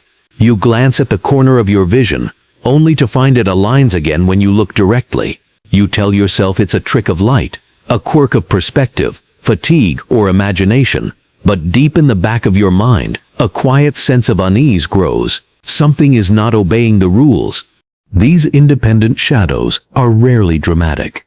They do not leap, shout, or distort in grotesque ways. They operate in microseconds, subtle delays, fractions of an angle, movements almost imperceptible. But these slight deviations are enough to signal that something is different, something that does not belong entirely to the present. They are echoes of moments you have forgotten, movements of the self that linger outside conscious awareness, acting in parallel with the person you recognize in the mirror. Shadows that move independently are evidence that your presence, your existence, is not singular, but layered, split between who you are now and who you were in the moments you lost or abandoned. Cognitive scientists would call these moments sensory-motor discrepancies. Your brain constantly predicts the consequences of movement, anticipating proprioception, position, and balance. Normally, the prediction aligns perfectly with reality. But when it does not, your nervous system detects an error. You feel a hiccup, a tension, an unplaceable discord. The shadow appears to lag or lead, not because it possesses agency, but because it reflects the version of you caught in the forgotten moment. It has a memory of motion that your conscious self no longer inhabits, and for a split instant, it reasserts itself. Imagine walking down a sunlit hallway. Your body knows the rhythm of your steps, the tilt of your shoulders, the subtle sway of your arms, but a shadow flutters slightly behind or ahead, echoing a movement you made in another state of mind, another day, another emotion. It mirrors a hesitation, a tremor, a posture you have since left behind. You may not consciously recognize it, yet your body senses it. A micro-anxiety or fleeting sense of recognition surfaces. Your mind cannot label it, but it knows something is misaligned. This is the invisible dialogue between present self and past self, mediated by the simplest of phenomena, light and shadow. Shadows that move independently are not supernatural. They are not entities or spirits or figments of imagination. They are the environment's way of keeping time with the parts of you that remain trapped in the forgotten moment. When a shadow hesitates or diverges, it is subtly calling attention to unresolved experiences, lingering fears, suppressed desires, or unacknowledged truths. You might think you have moved past certain moments, but the shadows prove otherwise. They act as evidence that the past is never truly gone. It is merely folded, compressed, and waiting for recognition. There is also a temporal aspect to these shadows. They appear most distinctly in transitional states: dawn, dusk, flickering indoor lighting, or when your attention is split. These are the liminal spaces where memory and perception interact most fluidly, allowing the subtle divergence to manifest. The shadow is a temporal mirror, stretching across the gap between who you are and who you were, bridging the moments you forgot with the present reality. It does not shout, it merely exists, patient and persistent. The phenomenon grows even more unsettling when considered alongside your emotional state. Fear, anxiety, or guilt amplifies the divergence. The shadow stretches or shrinks in ways that exaggerate your own physical tension. Calm, mindfulness, or focus diminishes the effect. The shadow is a reflection not just of forgotten moments, but also of your awareness of those moments. It is a living record of memory and consciousness interacting subtly, in ways you rarely detect until something triggers notice. When you begin to pay attention, you realize that these shadows are teaching you a lesson about the nature of self. They reveal that consciousness is not a single, linear entity.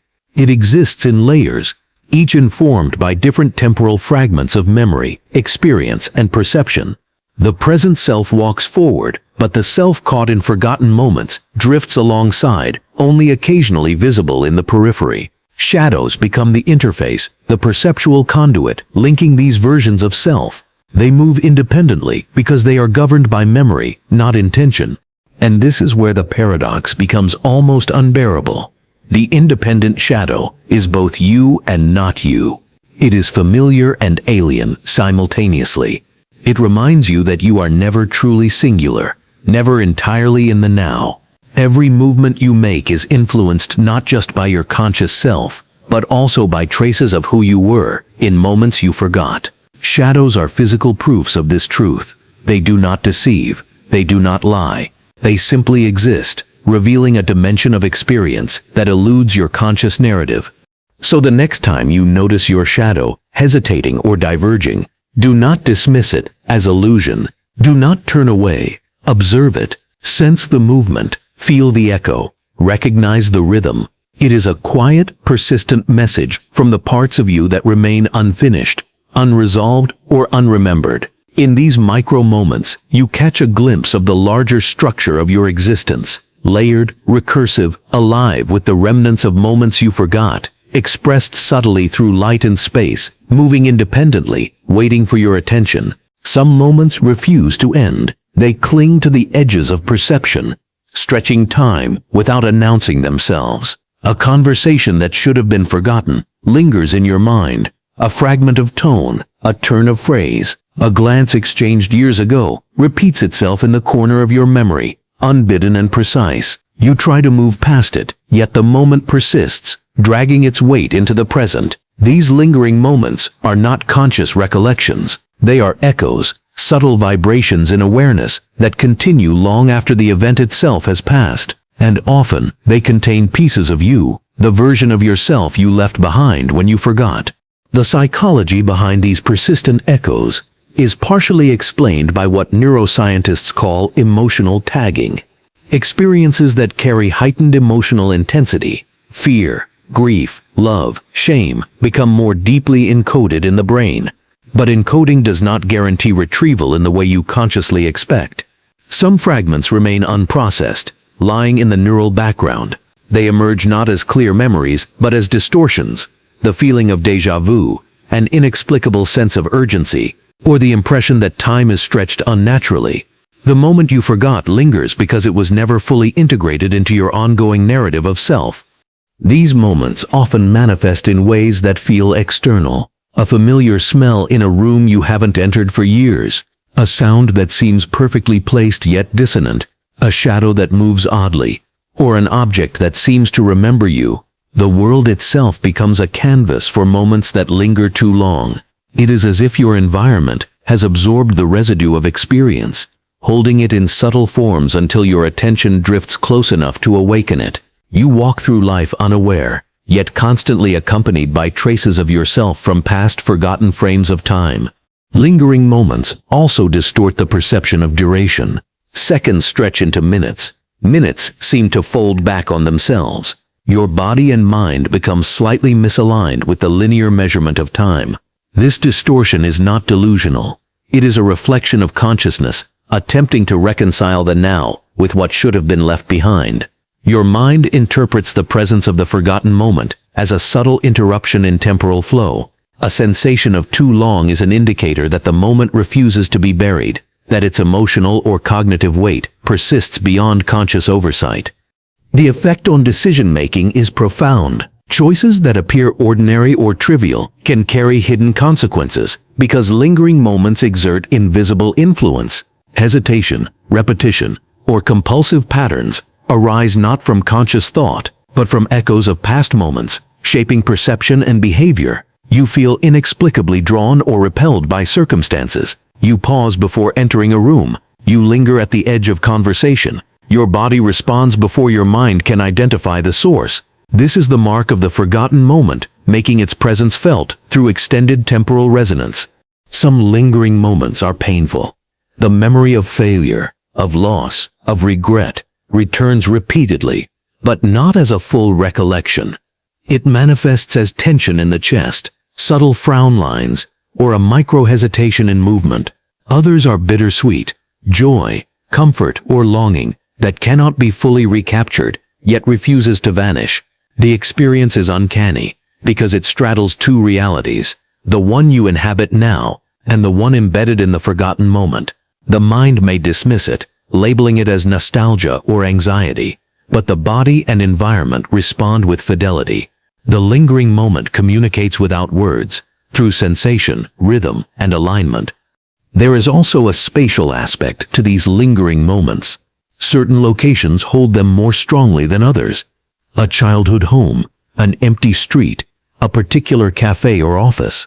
The physical environment amplifies the echo, resonating with fragments of motion, intention, and emotion from a time you do not fully recall. You walk through these spaces and feel the presence of yourself, an invisible companion shaped by a moment you forgot. Even when you leave, the moment follows you subtly, woven into posture, gait, and perception. The paradox is profound. Lingering moments reveal that forgetting is never total. You may consciously erase or ignore certain experiences, yet they persist in multiple layers of awareness.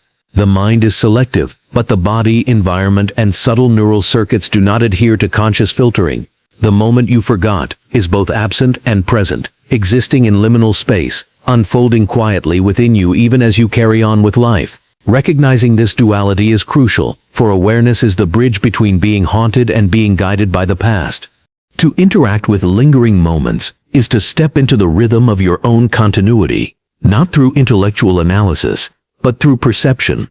Noticing the way a glance holds weight, how a sound carries resonance, how posture or breath shifts subtly in response to invisible traces. Each interaction integrates fragments of self that have remained suspended. Slowly, awareness converts persistence into understanding. The moment no longer lingers as a ghost. It becomes part of the broader temporal tapestry of consciousness. Ultimately, moments that linger too long are neither punishment nor accident. They are markers, reminders, conduits connecting the self you inhabit now with the self trapped in memory. They insist on recognition, not repetition. They are teaching you to perceive the temporal layers of your own existence, to feel the echoes of forgotten experiences in a way that allows integration. The moment you forgot is not lost. It is present, enduring, and waiting. And in learning to observe it, you begin to reclaim the fullness of who you are, stitched together across time, memory, and perception. Emotions are usually thought of as transient. They arise, peak, and fade in the flow of conscious experience. Happiness passes, anger dissolves, fear diminishes, or at least appears to. But not all emotions obey this rhythm. Some linger far beyond their original moment, waiting in the shadows of memory, even when the circumstances that created them are long gone. These are the emotions left behind by moments you forgot. They are subtle, often unnoticed, and yet they continue to influence thought, behavior, and perception. They are echoes that quietly shape who you are, embedded in body and mind, carrying the weight of experiences you no longer consciously recall. Consider sadness that surfaces unexpectedly, unprovoked by current events. A familiar song plays, a passing comment triggers a micro-reaction, or an image sparks a sense of loss. You feel the emotion, but the cause is invisible. The mind struggles to locate its origin, searching for context that no longer exists in conscious memory, yet the body responds with precision. Your chest tightens, your throat constricts, your heartbeat subtly alters. This is emotional residue. It is the remnant of a forgotten moment, encoded not as a narrative, but as a felt presence, persistent, waiting for acknowledgement. Neuroscientists refer to these as implicit emotional memories, experiences stored in neural circuits that influence behavior without conscious awareness. These memories do not require verbal recall to exert effect. They reside in the amygdala, hippocampus, and interconnected regions of the brain, silently shaping perception. A shadow of anger may cause hesitation in decision-making. A trace of fear may alter gait or posture. A hidden joy may linger in the body long after the smile has faded. The moment you forgot is never gone. It is encoded in the emotional fabric of your being. Lingering emotions also affect attention. They are selective and persistent, subtly pulling your focus toward stimuli reminiscent of the original experience. You might find yourself repeatedly drawn to certain places, people, or thoughts, not fully understanding why. Emotional residue is like a gravitational pull, anchored to experiences that were never fully processed. The body remembers what the mind forgets, manifesting traces of the past in the present. The moment you forgot is present, invisible yet undeniably influential. This emotional persistence has both subtlety and power.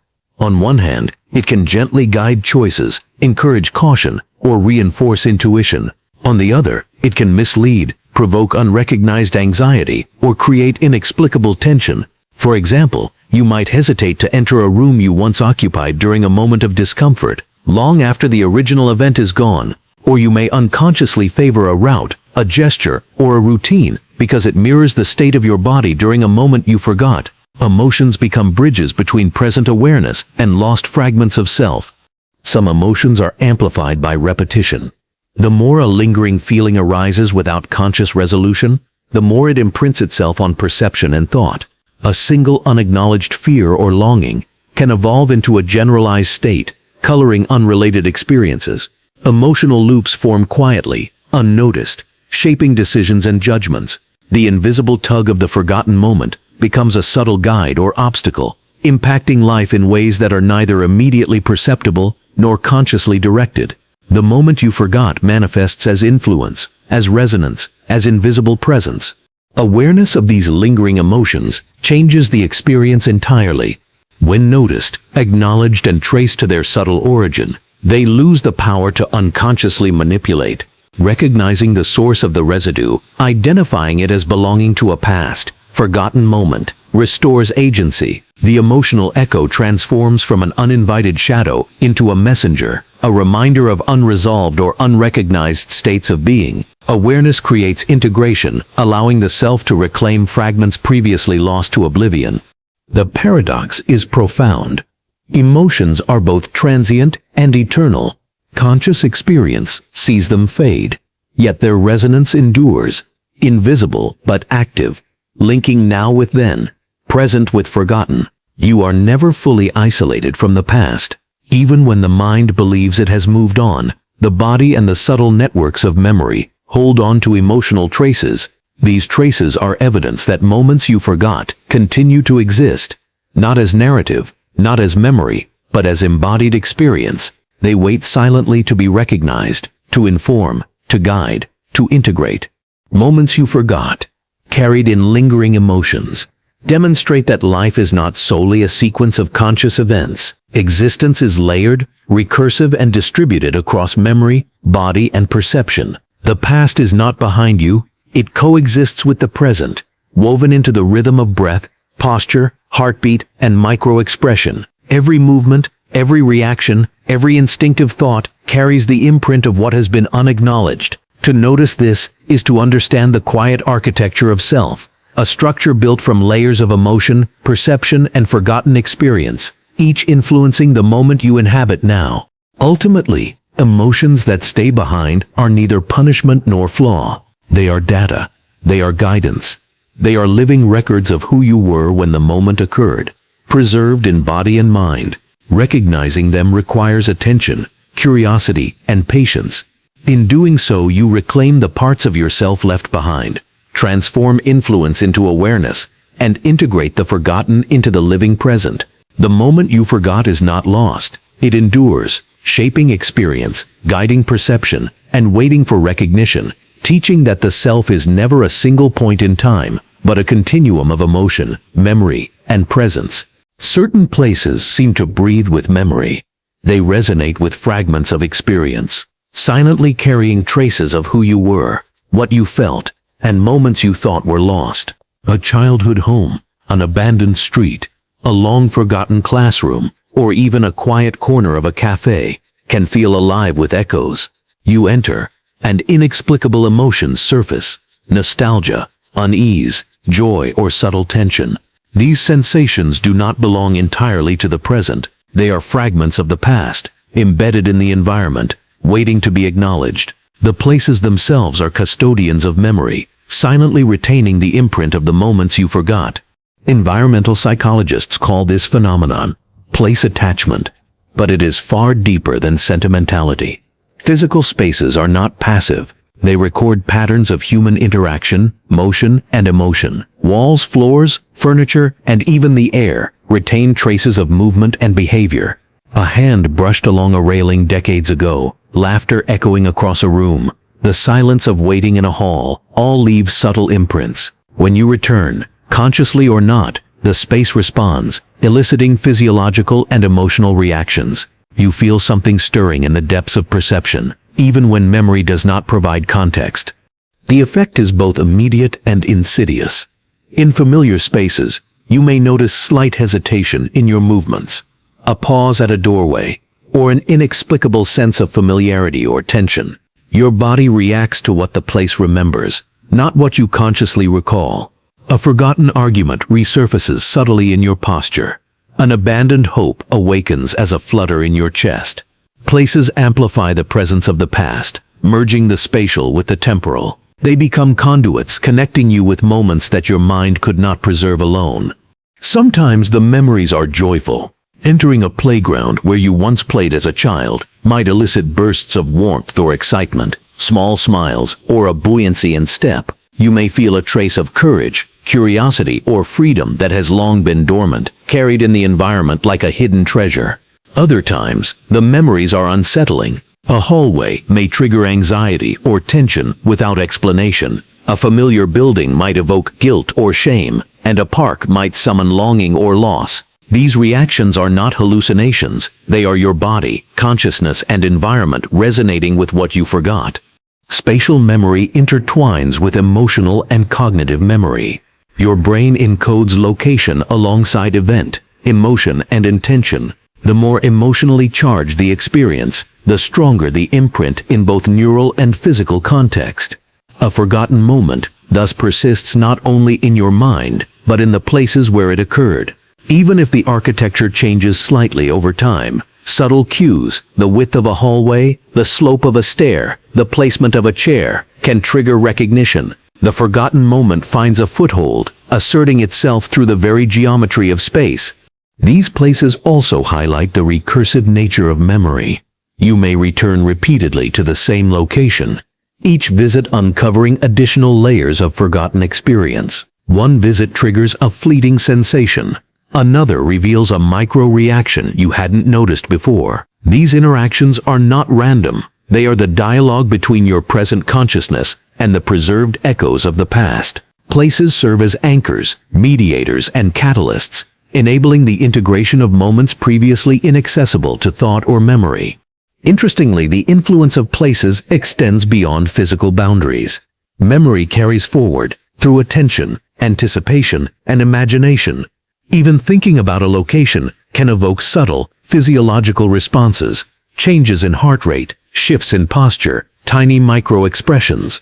Your mind reconstructs presence through sensory recall, yet the effect is guided by the residue embedded in the environment itself. In this way, the places you inhabit or remember act as extensions of consciousness, stretching time and perception to accommodate the persistence of the forgotten moment. These spatial echoes demonstrate that forgetting is never absolute. You may consciously dismiss or ignore experiences, but the traces remain woven into the architecture of the world around you. Awareness of these patterns allows for a kind of temporal navigation, recognizing which spaces resonate with forgotten aspects of self, which environments trigger unresolved emotions, and which locations can facilitate integration and acknowledgement. The moment you forgot is not erased. It is layered into the structure of space, waiting for interaction, observation, and recognition. Ultimately, places that hold your past are teachers in quiet disguise. They remind you that reality is multidimensional, composed of memory, perception, and the subtle traces of existence embedded in the world. By observing your reactions to spaces, attending to subtle sensations, and acknowledging the moments that resurface, you can begin to reclaim fragments of forgotten experience. Every room, street, and landscape carries the echoes of who you were and what you felt. The forgotten moment is never truly gone. It endures in the places that witnessed it, silently shaping perception, guiding consciousness, and linking past with present. Sometimes you notice yourself moving in ways that feel automatic. You reach for a cup, adjust your posture, or walk down a familiar path without conscious thought. These actions appear ordinary, mundane, and fully within your control, and yet a subtle layer of repetition exists beneath the surface. Patterns carried from forgotten moments, echoing through your nervous system, influencing behavior without acknowledgement. These unconscious repetitions are traces of experience, actions embedded so deeply that they persist beyond conscious memory. They are the body's archive of the moments you forgot, silently shaping how you navigate space, interact with objects, and respond to stimuli. Consider the simple act of typing or writing. Your fingers move across keys or paper without deliberate planning. The motions feel habitual, seamless, fluid, but hidden within that fluidity are patterns formed by prior experiences, by gestures made during moments that are no longer consciously accessible. A hesitation here, a slight pressure there, a rhythm carried from an event you no longer recall. These micro-movements encode memory. Your body is reproducing fragments of forgotten moments, integrating them into the present, as though your past self continues to act through you silently. Psychology refers to this as procedural memory, a type of long-term memory responsible for skills, habits, and motor sequences. Unlike declarative memory, which you consciously recall, procedural memory operates independently of awareness. It retains not just technique, but also emotional context, muscle tension, and timing. Actions repeated in the forgotten moment are preserved in the body and replayed unconsciously in the present. Your movements are not merely functional, they are conversations with a self you no longer remember, echoing the rhythm of decisions, impulses, and intentions long past.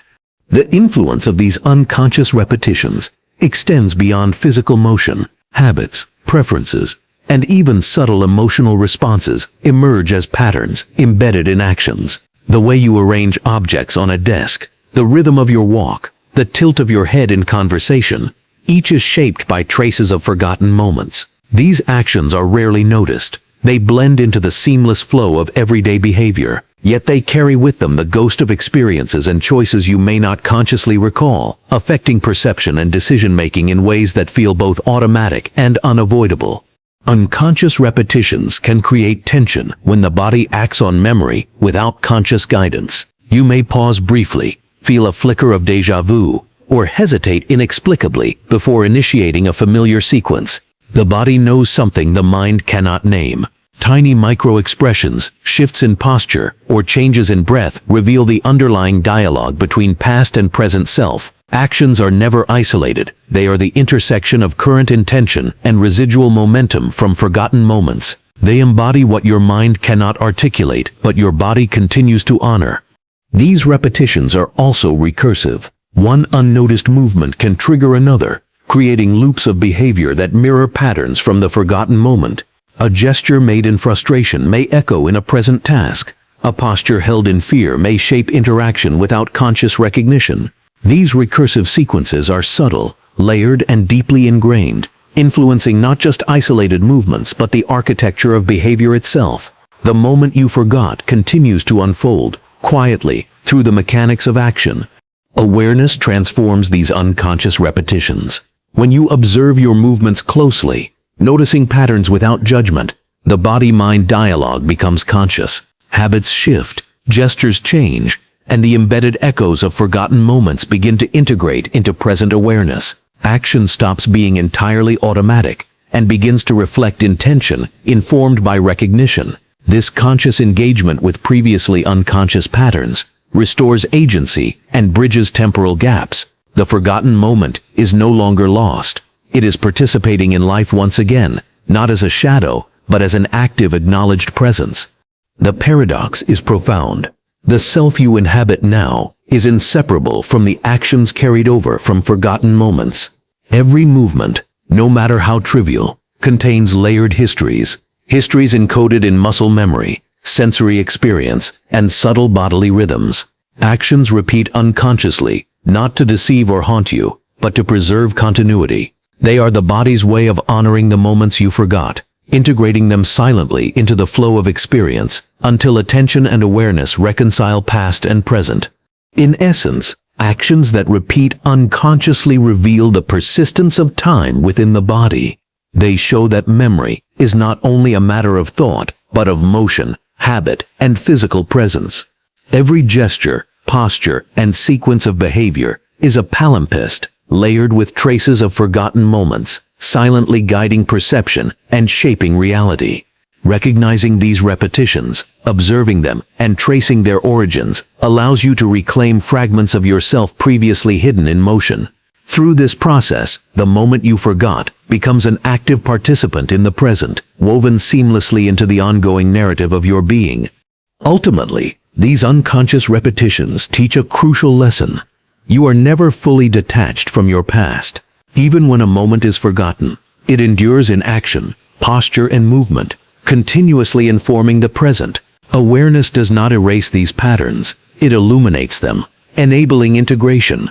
Every gesture, every micro-movement, every repeated action becomes a thread, linking the present self to the forgotten moment. And through this recognition, continuity emerges, revealing that the self is both temporal and embodied, shaped by every moment remembered and every moment silently preserved.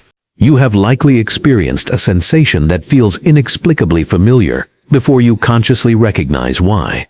A chill runs down your spine, A warmth blooms in your chest, or a subtle tension tightens your shoulders, all before memory provides context.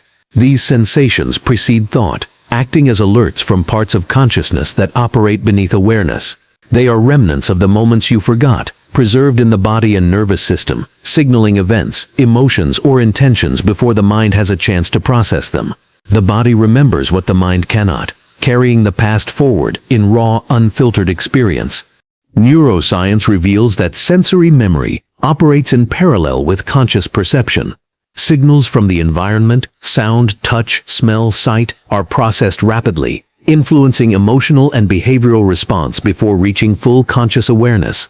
This rapid processing can trigger latent memory traces, sometimes from experiences so subtle or forgotten that the conscious mind does not recognize them. You feel a tug of familiarity, a whisper of tension, a pulse of expectation, all pointing to a moment that was never fully integrated, a memory that the mind misfiled, yet the body retains faithfully. These sensations are profoundly recursive. A single scent might evoke a micro-reaction from decades ago. The texture of a surface might produce a fleeting anxiety, reminiscent of a long-forgotten moment. A particular sound might spark a micro-joy, echoing a fragment of a past self. They operate as signals from temporal layers, not normally accessible, bridging the present with what the conscious mind has lost. The body acts as both repository and transmitter, preserving experience across time, even when the memory itself is inaccessible. Sensations that precede memory can also be disorienting. You may respond to them without knowing why, experiencing micro-hesitations or subtle shifts in behavior. The mind may struggle to interpret them, attempting to construct a narrative after the fact. Yet the sensation is real, precise, and influential. It serves as an invisible bridge between what is felt and what is remembered, between present experience and the moment you forgot. The body acts as a temporal compass, guiding attention toward fragments of experience otherwise inaccessible. Consider the feeling of déjà vu. It is not merely a mental trick. It is a sensation arising before recognition. Your body and nervous system detect a pattern or alignment first, prompting an uncanny sense of familiarity. The conscious mind then struggles to interpret this sensation, seeking an origin in memory. Often the memory does not surface completely, leaving a residue of recognition without clarity. The forgotten moment asserts itself through sensation first, perception second, and memory third, highlighting the primacy of embodied experience over conscious narrative. These sensations are also subtle teachers. They reveal the depth of integration between body, mind, and memory. By attending to them, observing without judgment, and following their cues, you can trace back toward the moments that linger unacknowledged. A pulse of warmth may guide you to understanding. A flutter of tension may illuminate unresolved thought. A sensation of weight may signal emotional residue. Each micro-reaction is an invitation to bridge present awareness with forgotten layers of experience, integrating fragments into conscious comprehension. Environmental cues amplify these sensations. Light, sound, texture, and temperature can trigger micro-responses, echoing the alignment of sensory input with stored unconscious memories. A floorboard creaks in a pattern. A faint scent of earth reminds you of a distant place. A tone in conversation resonates without explanation. The nervous system responds first, body and emotion registering the pattern before thought. The moment you forgot is thus signaled in the present through subtle cues, carried in the interplay of sensation and perception. The paradox emerges clearly. Memory is not solely a function of conscious recollection. Experience is layered in sensation, in the body, in perception that precedes cognition. Moments you forgot do not vanish. They persist, waiting for the body to acknowledge their presence. Awareness is the mechanism by which these layers coalesce. By attending to sensations that arise before memory, by noticing micro-responses, by observing without immediate interpretation, the mind gradually integrates what was previously lost.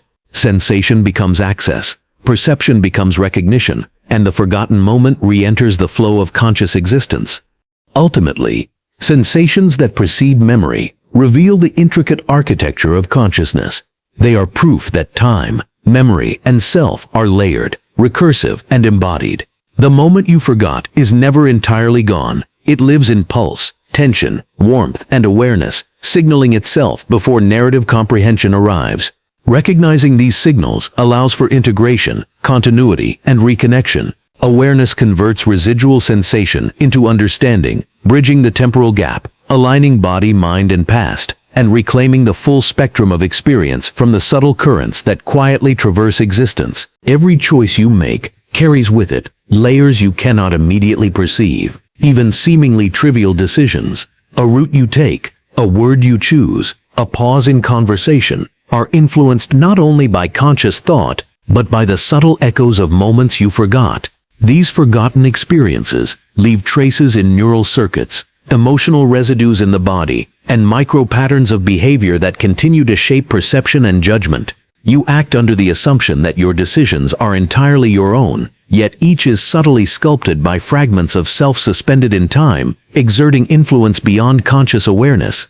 The phenomenon is subtle and nearly invisible. A hesitation before speaking, a repeated gesture, or a choice that feels automatic, may be guided by impulses formed in the forgotten moment. Cognitive psychology refers to this as priming, where prior experience unconsciously influences thought and action. Unlike obvious habit or learned skill, these influences originate from experiences you may no longer recall. They are embedded in the body, the brain, and the rhythms of daily activity, shaping choices with a precision that feels both familiar and untraceable. Consider an ordinary decision, selecting a route to walk home. You pause, weighing two options. One path feels right, though you cannot say why. Perhaps it evokes comfort, or a sense of safety, or subtle tension you do not consciously recognize. The path is not chosen at random. It is influenced by forgotten moments, times when similar paths were traversed, experiences embedded in the unconscious, emotionally and physically encoded. The choice feels present, immediate, and intentional, yet it is simultaneously the product of unseen temporal layers, guiding you with quiet insistence. Decisions shaped by forgotten moments often emerge in high-stakes or emotionally charged contexts. Your responses in conflict, moral dilemmas, or complex problem-solving are subtly informed by traces of past selves you no longer consciously access. A hesitation in speech, a micro-adjustment in posture, a flicker of intuition is often a signal from the residue of these moments, guiding your attention, protecting you, or influencing judgment. Even the most confident decisions may carry the hidden fingerprints of forgotten experience, shaping outcomes in ways your mind struggles to explain. This influence extends to social interactions. Choices of phrasing, gesture, or tone are informed by past exchanges, experiences of trust or betrayal, comfort or tension. Often from interactions you cannot fully recall, you may feel a sense of déjà vu, or inexplicable empathy or suspicion without consciously knowing why. Your body and mind are responding to embedded memory patterns, the ghost of social moments left behind, integrated into present perception. Decisions are rarely isolated. They are networks of temporal influence, stitched together from present awareness and forgotten fragments. The interplay between conscious awareness and unconscious influence is complex. Awareness does not eliminate the effect of forgotten moments. It merely provides a layer of reflection. By noticing patterns in decision-making, pauses, intuitions, micro-reactions, you begin to discern the threads of forgotten moments, shaping thought and action. Recognizing these influences allows for recalibration, intentional integration, and conscious collaboration between past and present selves. Decisions become not only acts of the present mind, but conscious dialogues with temporal echoes. The paradox of decision-making is subtle. You are both fully autonomous and partially guided by the past. Every choice carries the weight of forgotten moments, yet it is expressed as conscious intention. These moments act silently, shaping perception, influencing judgment, and guiding action with precision, often unacknowledged. You inhabit both the present decision and the memory-imbued context simultaneously, navigating a continuum of influence that blurs the line between what is remembered and what is forgotten. Attention amplifies or diminishes these effects by observing decision-making processes carefully, pausing, sensing bodily reactions, attending to micro-responses. You can identify where forgotten moments exert influence. Awareness allows integration rather than subversion. The past is no longer hidden, guiding in stealth, It becomes a collaborator, informing choices consciously. In this way, forgotten moments are not constraints but instruments, offering insight and alignment between temporal layers of self. Ultimately, decisions shaped by forgotten moments reveal the intricate architecture of consciousness. They expose the nonlinear, recursive, and multi-layered nature of human cognition. You are not merely a single point in time. You are a continuum of selves, interconnected through emotion, experience, and action. Every choice reflects the present, informed subtly by the past, echoing the moments that were forgotten but never lost. The act of recognizing this influence transforms decision-making into an interplay of awareness, integration, and temporal continuity, bridging what is remembered, what is forgotten, and what unfolds in the now. Objects are often considered inert, passive extensions of the environment. A chair, a pen, a photograph, a worn book. They occupy space, serve function, and provide material support. Yet objects carry more than mere utility. They hold traces of human interaction, imprints of attention, emotion, and movement.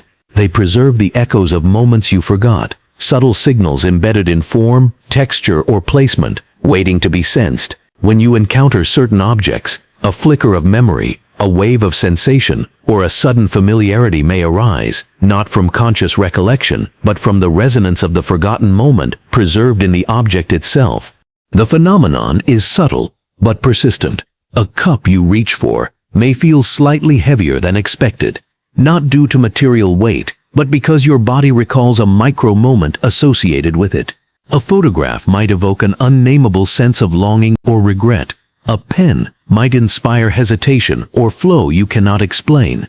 These responses are not imagination. They are the unconscious dialogue between the present self and the object, carrying the residue of experience that your mind has misplaced. Objects whisper the past in silence, speaking to the embodied memory of forgotten moments.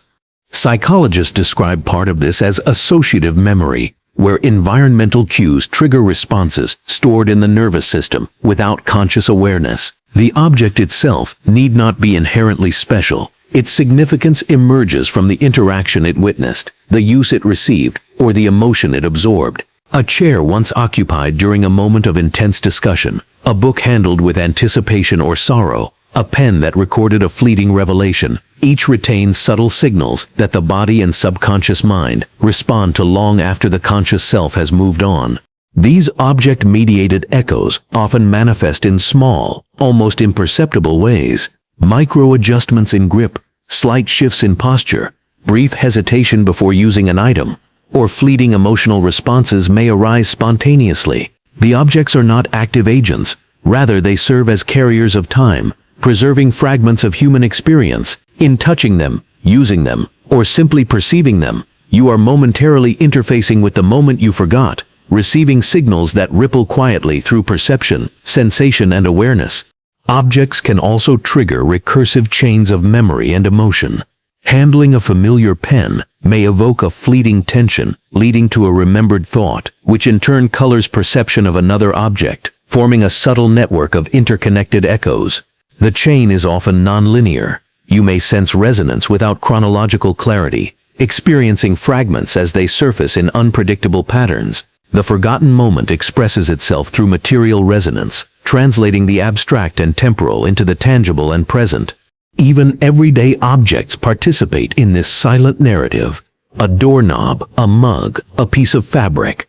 Anything that has interacted with human intention, emotion, or movement can act as a subtle repository of the past. Conscious attention amplifies this effect by observing the tactile response, noticing the micro-reactions of body and mind. You can detect and trace the residue of forgotten moments embedded in material form. Awareness transforms objects from passive tools into active interfaces between past and present, creating dialogue across time. The paradox lies in perception. Objects are simultaneously ordinary and extraordinary. They appear mundane, yet they hold the capacity to communicate temporal information, embedding experience in a way that is imperceptible until attention aligns with subtle sensation. This duality mirrors the structure of consciousness itself, layered with present awareness and forgotten traces. Objects whisper because they do not speak in language. They resonate in embodied memory, influencing motion, attention, and emotion without conscious effort. Ultimately, objects that whisper your past reveal that memory and presence are not confined to mind or body alone. They extend into the environment, into the physicality of the world, and into material artifacts of human existence. Each object touched, moved, or observed can serve as a bridge to the moments you forgot, offering subtle cues that integrate past experience into present awareness. Recognizing this allows for a deeper understanding of self and environment, demonstrating that what is forgotten is not lost. It persists, embedded in the world around you, waiting quietly to be acknowledged and understood. Neuroscience describes part of this as affective residue, the leftover emotional charge of unprocessed experience.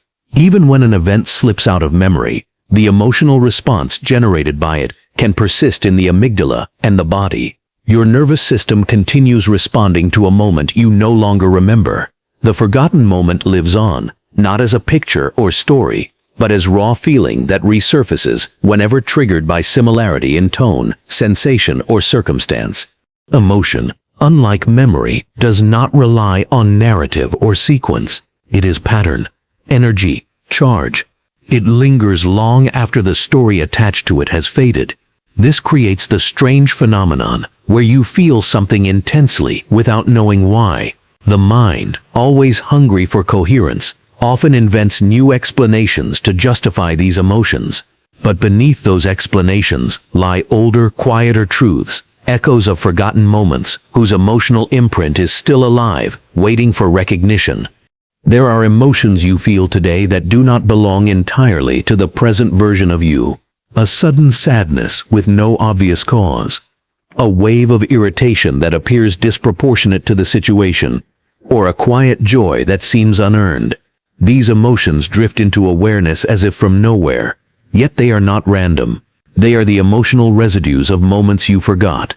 Fragments of reactions, fears, attachments, and long-released tensions that remain embedded in the architecture of your mind and body. They arise not because the present demands them, but because the past has not fully dissolved. The phenomenon becomes clearer when you encounter certain people. Someone you've only just met might evoke an immediate warmth, or discomfort, or tension. You attribute it to intuition, chemistry, or mood. But beneath those explanations lies emotional resonance, your nervous system detecting a familiar pattern that echoes a forgotten moment. The mind cannot supply the memory, but the body remembers the emotional landscape. You feel something before you know why, and sometimes you never uncover the reason. An emotion that is no longer yours in memory can still be yours in sensation. The body's timelines run differently from the mind's. It stores tension in muscle fibers, breath patterns, micro-postures, and autonomic responses. It remembers not with language, but with impulses. When these impulses activate, they do so without consulting your conscious self. You feel the afterglow of experiences you cannot place. You assume you're reacting to the present, but in reality, you're responding to the moment you forgot. This can create disorientation. You may feel suddenly vulnerable in a situation that appears safe. You may feel unreasonably defensive during a simple exchange. You may sense distrust, comfort, confusion, or joy without context. These emotions arise not from the present moment, but from the emotional pathways carved by forgotten experience. The past asserts itself through feeling, shaping perception before thought, coloring reality with traces of what once mattered deeply enough to leave an imprint. The paradox is that these emotions shape your identity, even when you cannot consciously trace their origins. They guide preferences, boundaries, fears, and desires. They influence relationships and decisions, appearing as instinct or personality. The parts of you that feel most stable may actually be the emotional aftermath of moments you lost in memory. You live inside a self built partly from forgotten emotional events, an architecture reinforced by echoes you no longer recognize. This is not a flaw. It is an essential part of how consciousness bridges time. Your emotional system acts as an archive, preserving not the story, but the significance. It carries forward unresolved residues, unfinished reactions, unprocessed signals, ensuring they are eventually acknowledged. These emotions wait for a moment, when conditions align, when a pattern, tone, or sensory detail echoes the forgotten moment, and then they surface, offering a second chance at integration. Awareness becomes a tool for unraveling this quiet influence. By observing emotion without immediate interpretation, feeling its texture, its movement through breath and body, you can sense its age. Some emotions feel new, fresh, arising directly from the present. Others feel old, heavy, resonant, as if carrying the weight of something beyond your current life situation. You may not know the story, but the emotional signature tells you it predates the moment you're in. When these feelings surface, the mind often rushes to assign meaning, but meaning does not always bring healing. Integration does. Simply acknowledging that an emotion may belong to a forgotten moment gives it space to release its hold. The present self honors the past self without needing to reconstruct the timeline. The emotional residue completes its cycle. The signal resolves. In recognizing this, you step into a layered form of self-awareness. You understand that emotional experience is not limited to the present moment. You become attuned to the subtle interplay of past and present within the body. You begin to sense which emotions belong to now and which belong to then, giving each the room it needs. What emerges is not detachment, but clarity, allowing the forgotten moment to complete its unfinished cycle and free the present self to feel without distortion.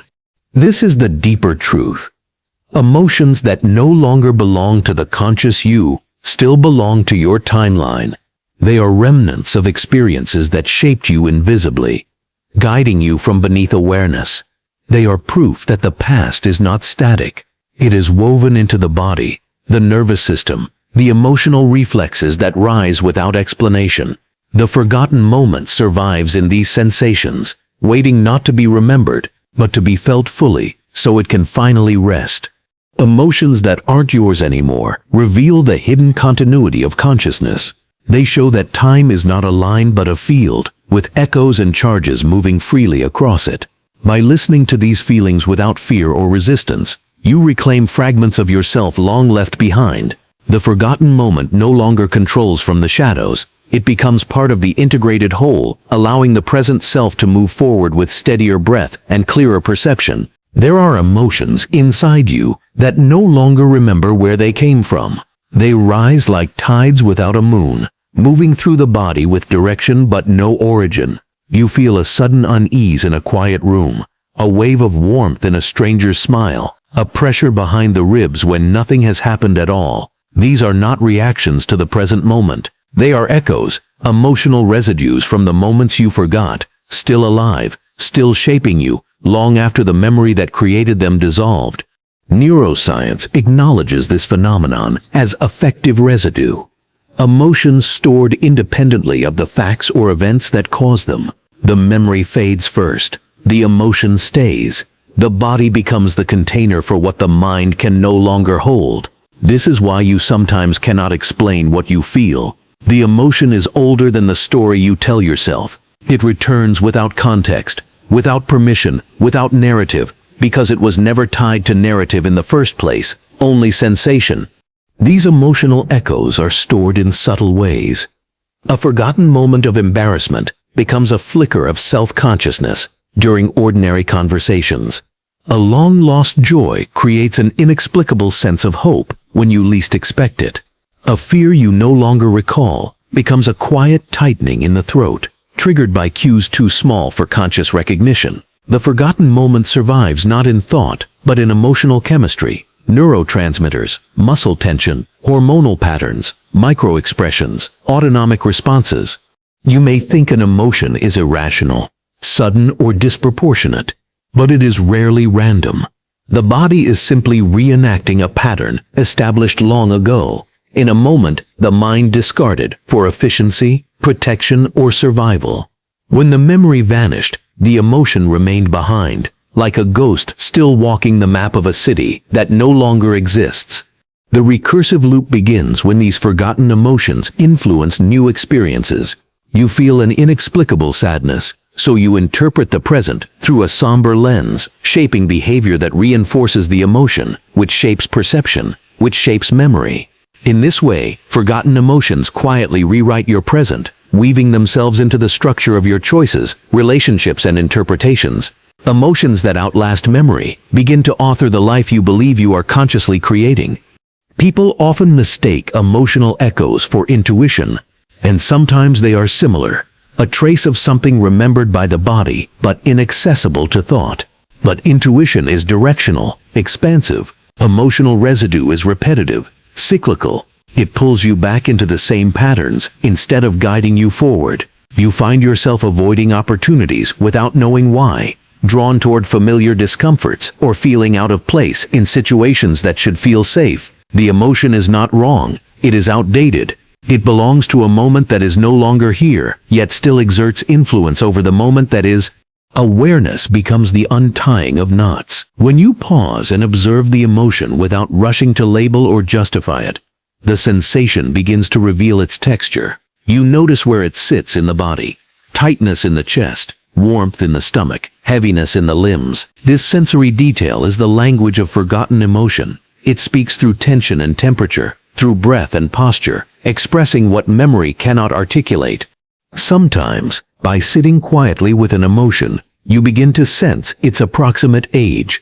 You realize the feeling is too young to belong to your adult self, or too old to belong to your current circumstances, or too layered to belong to a single event. You feel the emotional echo without knowing the moment that created it. Yet the recognition softens its grip. Awareness does not restore the memory, but it integrates the emotional residue into the present self, dissolving the loop that has been repeating, unnoticed for years. Emotions that outlast memory also shape relationships. You may experience sudden affection, distrust, longing, or discomfort with people who remind your body of feelings you do not consciously remember. The emotion arrives before the story, and by the time your mind constructs a reason, the emotion has already tinted the interaction. The forgotten moment re-enters your life disguised as instinct, shaping connection and distance without revealing its origin. But this is not a flaw in consciousness. It is a feature. The emotional system is designed to preserve patterns necessary for survival, even when memory fails. The body does not need narrative to protect you. It needs sensation, and sensation remains long after narrative dissolves. You are not meant to retrieve every memory. You are meant to integrate the signals that remain. The paradox becomes clear. Your emotions are often older than your understanding of them. They are fragments of the self you used to be, living quietly in the self you have become. Recognizing this does not erase the forgotten moment, but it ends its silent authorship. When emotion is observed, named, and allowed to exist without resistance, it begins to return to the body's deeper layers, reintegrating into a larger story. You begin to act from awareness rather than residue, from presence rather than echoes. The emotion no longer outlasts the memory. It becomes part of the present self, aligned with the moment you are consciously living. In the end, emotions that outlast memory reveal that your inner world is layered, recursive, and timeless. Feelings do not disappear simply because you forgot the moment that formed them. They linger, waiting for your attention, shaping your life with quiet persistence. And when you finally face them, not with analysis, but with presence, they stop whispering from the past and begin speaking in the language of now. There are places you have left physically, but never psychologically. Streets you no longer walk, rooms you no longer enter, corners of the world that continue to live inside you, long after your body has moved on. These places exist, not as coordinates on a map, but as imprints in consciousness, locations your mind refuses to abandon, because something unresolved, unnoticed, or forgotten still lingers there. You may think you are moving through time and space freely, but part of you remains anchored in these silent, internal landscapes, continuing to watch, listen, and wait. You notice this most clearly when an unexpected wave of familiarity strikes you. A smell, a sound, a shift in air pressure, something small and unremarkable, and suddenly you feel as though you're standing in that place again, not remembering it, but being in it. Your body tightens or softens in ways that feel rehearsed. Your breath adjusts as though the atmosphere has changed. The forgotten moment, the one you slipped out of too quickly, reasserts itself through sensation, pulling you backward without warning. This phenomenon is not nostalgia. Nostalgia is warm, intentional, reflective. This is different. It is a pull that bypasses memory entirely, a gravitational effect created by unfinished experiences. The human mind does not leave a moment quietly. If something in that place required your attention but never received it, consciousness keeps a part of itself stationed there, holding the position like a guard, waiting for orders that never arrive. You continue your life, but a fragment of you remains fixed in that forgotten point on your internal timeline. Neuroscience frames this as context-dependent memory, where environmental cues anchor emotional or cognitive fragments that resist integration. But in lived experience, it feels less like a scientific concept and more like a haunting. You are haunted by places, not because they contain ghosts, but because they contain the version of you who never finished thinking, never finished feeling, never finished understanding. That version of you stays behind, suspended in that moment, waiting. This is why certain places can exhaust you without explanation. A simple walk down a familiar road may feel heavy, as though the past is physically pressing against your chest. Or you may feel strangely uplifted in a place you haven't visited in years, as if meeting an old friend who never left. These sensations are not random. They are the emotional signatures you left there, echoes of your forgotten self, attempting to reintegrate into the present you. Some of these places are completely ordinary. A school hallway, a stairwell, a street corner, a quiet room at dusk. Others are more intimate. Your childhood bedroom, a relative's home, a roadside you barely remember stopping at. The moment you forgot may not have been dramatic or painful. It may have been something subtle, a fleeting thought, a realization that never formed, a feeling that began to rise but was silenced too quickly. Because it lacked closure, it remained preserved, tied to that location like a bookmark you never removed. When you return to such a place, even mentally, your body reacts first. A warmth in the chest, a tightness in the jaw, a subtle shift in posture.